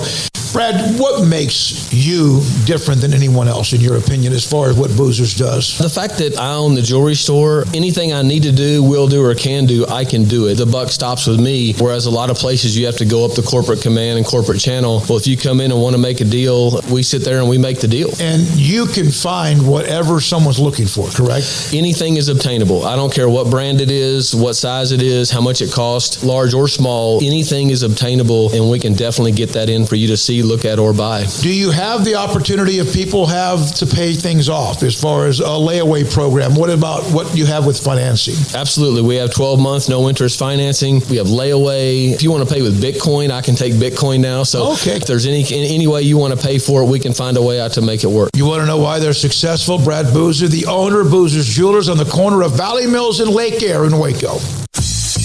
Baylor Scott & White Southwest Sports Medicine and Orthopedics, the team physicians for Baylor Athletics, diagnosing and treating all sports-related injuries, including concussions. These specialists also provide orthopedic services for athletes and non-athletes alike, whether it's knee or shoulder pain, hand or wrist injury, orthopedic spine care, and even an arthritis and total joint clinic. Trust the doctors Baylor Athletics trusts. Baylor Scott & White Southwest Sports Medicine and Orthopedics wants to get you back in the game.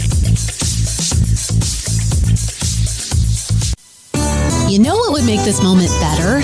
Pizza. Dough made from scratch and an Italian family sauce recipe pizza.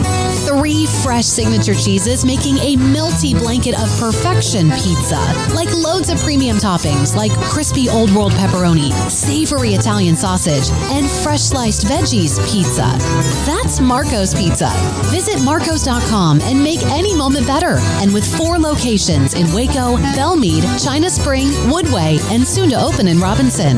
Marco's. Pizza lovers get it.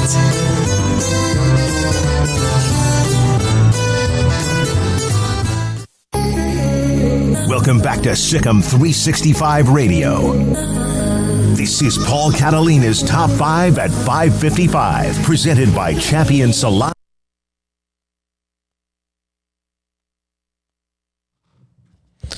Welcome back in Sikkim 365 Radio.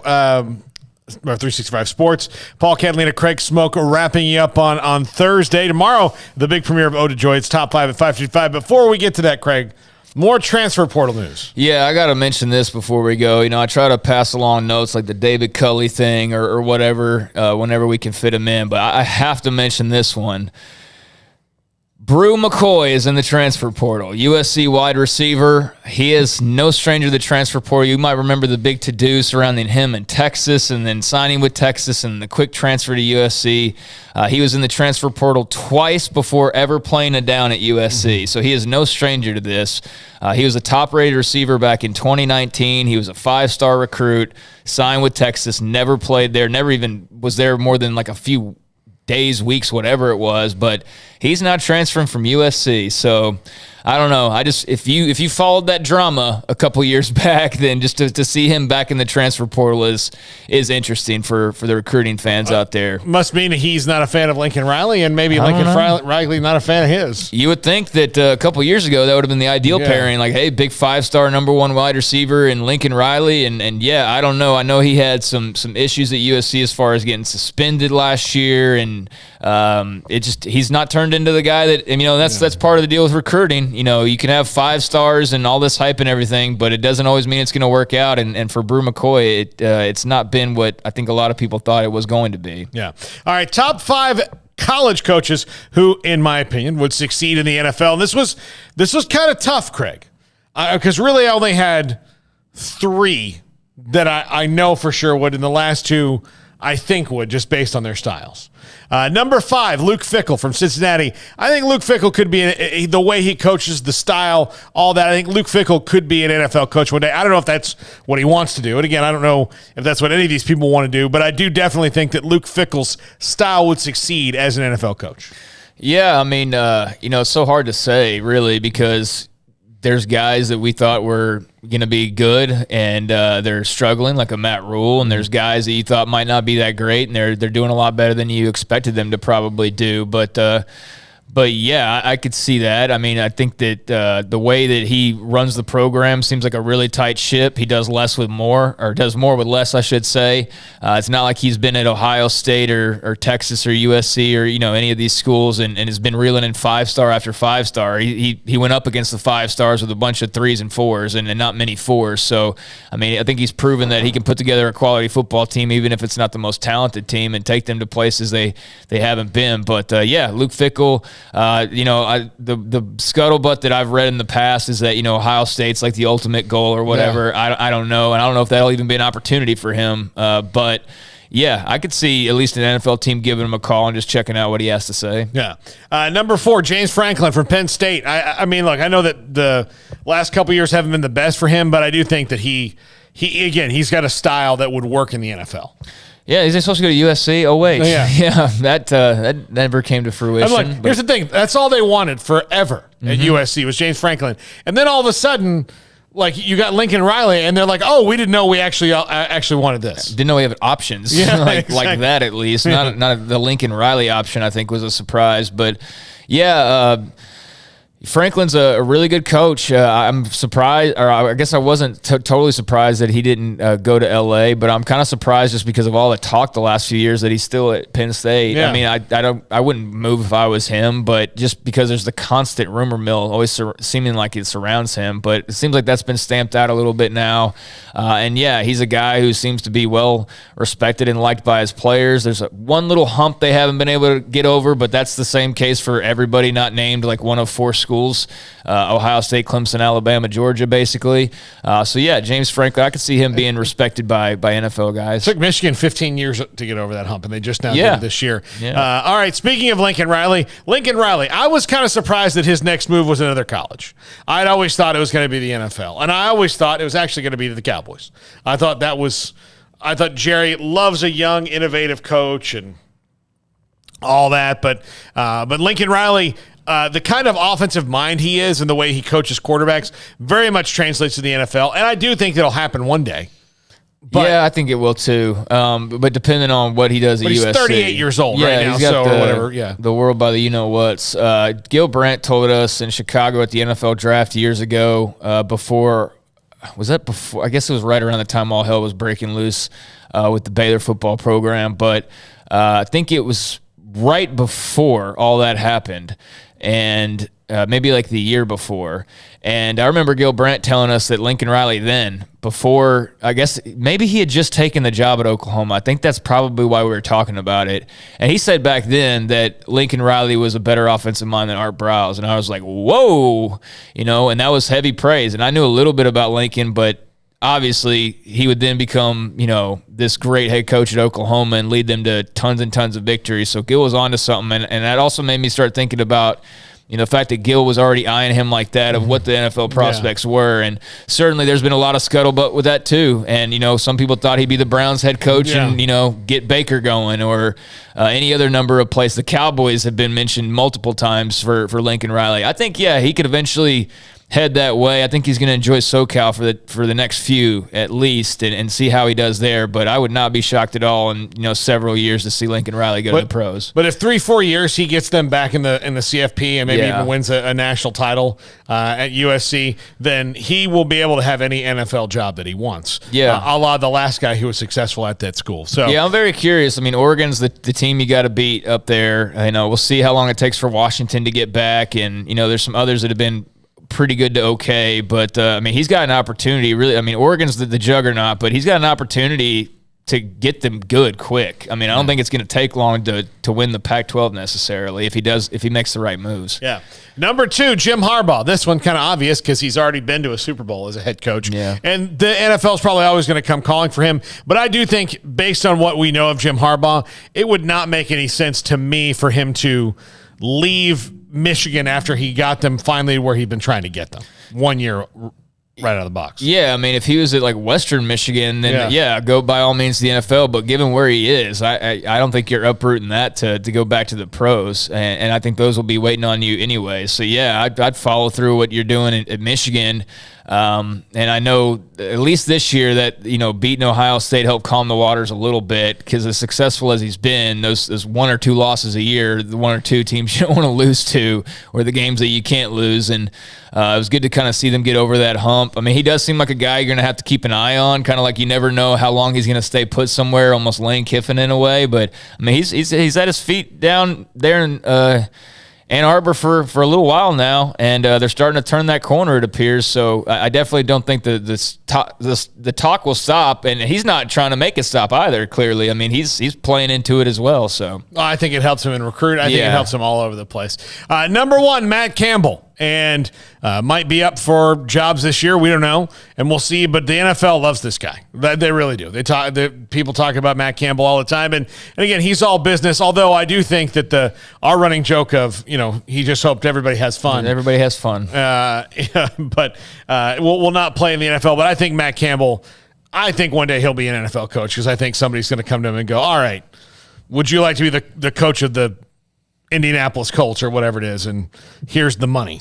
It sure seems like he's had opportunities and he's not taking them for whatever reason that may be. He just really loves Ames or what, but that's one thing that Iowa State fans have to put up with every year now, is the constant chatter about their head football coach. And you would have thought this past coaching carousel that if he was ever going to move, it would have been this one.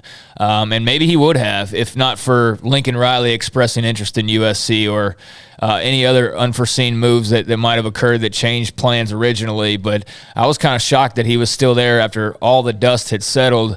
I would just love to know from Matt Campbell, like off the record. I don't even care if it's public knowledge, but I would just love to know, like, dude, what are your goals besides people having fun? But like, really, what are your goals? Because I can't imagine that it was, I'm going to I'm at Iowa State for 25 years and build a program. Like, maybe it was, though. Like, that's what I'm trying to figure out, is so many people talk about where this guy should go or will go or whatever, and yet he just stands in the same place the entire time and doesn't give credence to really any of it. Apparently, he interviewed with Oklahoma. Apparently, there was the USC stuff, so maybe he was close to on his way out, or maybe the NFL's what finally lures him. But an interesting guy from just the standpoint of not really knowing what he wants ultimately. But I guess we have that question about a lot of coaches. Like, I don't know what Dave Aranda ultimately wants either. So, that's part of the deal. All right, that's going to do it for us. When we'll be back tomorrow. The premiere of Ode to Joy is tomorrow. If you're in Waco and like to attend that, ticket information is on Sikkim365.com. So we have the big premiere tomorrow at 6 o'clock at Waco Hall for Ode to Joy, the documentary about Scott Drew, the Baylor men's basketball team, and their rise to prominence out of the ashes. This is Sikkim 365 Radio. Thanks to Craig Smoak. Thanks to everybody who's been on the show today. Thanks to Armstrong Sims. Thanks to Jack McKenzie. Thanks to David Smoak. Have a great night, everybody. We'll see you tomorrow.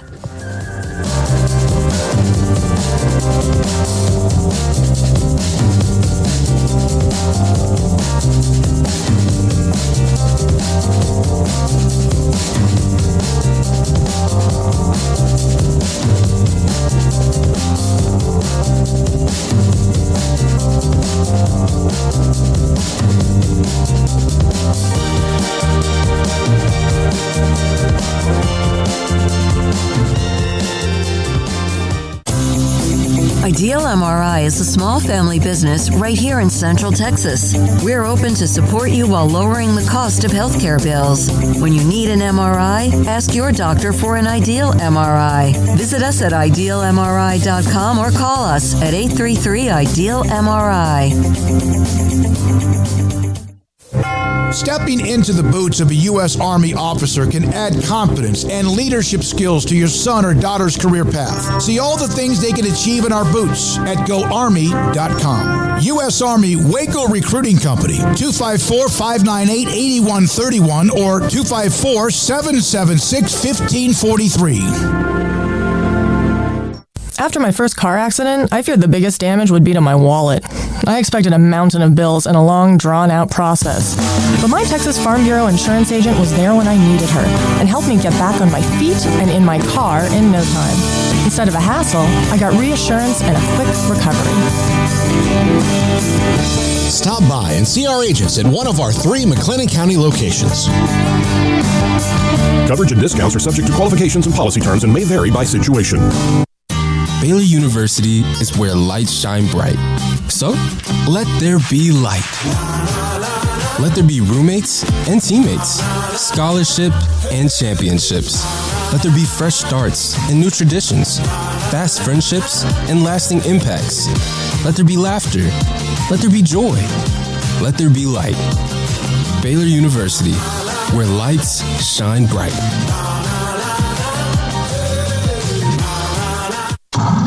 It's plain and simple. Waco Custom Marketplace is the one-stop shop for what you need for tailgating, from charcoal, cold beer, and wine. And, of course, customize your order with brisket, tri-tip, sausage, wings, smoked pork tenderloin, country-style or pork spare ribs, marinated beef and chicken fajita meat, ground beef and chili, meat, hot dogs, and burgers, buns, seasoning, sauces, chips. There's fresh baked bread and kolaches every day, breakfast sausage links. And you can also customize your favorite cut of steaks from select, choice, or prime, bacon wrap fillets, ribeyes, New York strips, sirloin, T-bone, and porterhouse.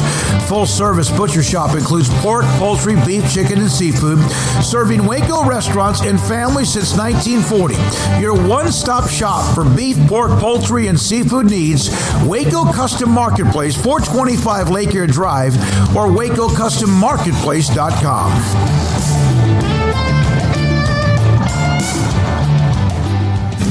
Shorty's Pizza Shack at 12th and Bagby is a homegrown, family-owned and operated must-visit pizza place in Waco. Fantastic pizza by the slice or get the whole pie to share. Great happy hour specials every single day, and it's not just pizza. Great wings. You have to try the Sikkim sauce, chili cheese fries, pizza pillows, and more. Dine in for a great hangout or carry-out. Order online at shortyspizzashack.com or do yourself a favor and bring your crew to the restaurant at 12th and Bagby. Shorty's Pizza Shack. Tell them Paul sent you by.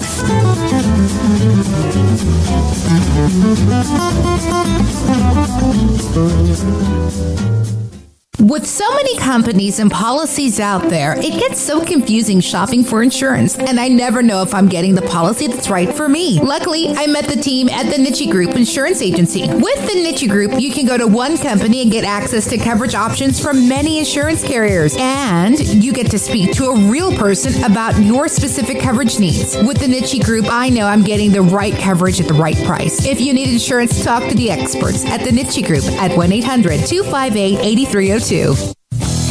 Three Nations Brewing Company has 16 different beers on draft with a new beer every Friday. It also offers 2 air-conditioned tap rooms, a large indoor beer hall, a second-floor mezzanine offering a great overview of the brewing company and equipment and patio where you can relax under the shade. Plus, you can now experience the new Three Nations Beer Garden Grill on our shaded patio with socially distanced seating for your enjoyment. Grab a cold beer and enjoy a bite from our freshly prepared and delicious menu. Street tacos, quesadillas, freshly cooked burgers and dogs and veggie burgers too. State Fair tornado fries, nachos, and so much more, all prepared and cooked on site. So come visit the award-winning Three Nations Brewing Company on East Vandergrift off I-35 in Carrollton.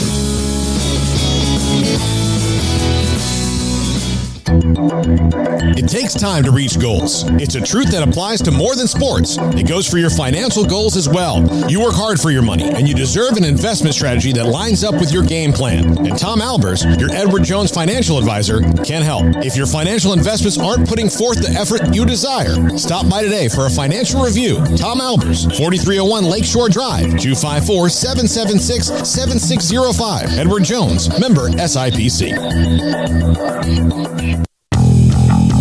Welcome back to Sikkim 365 Radio.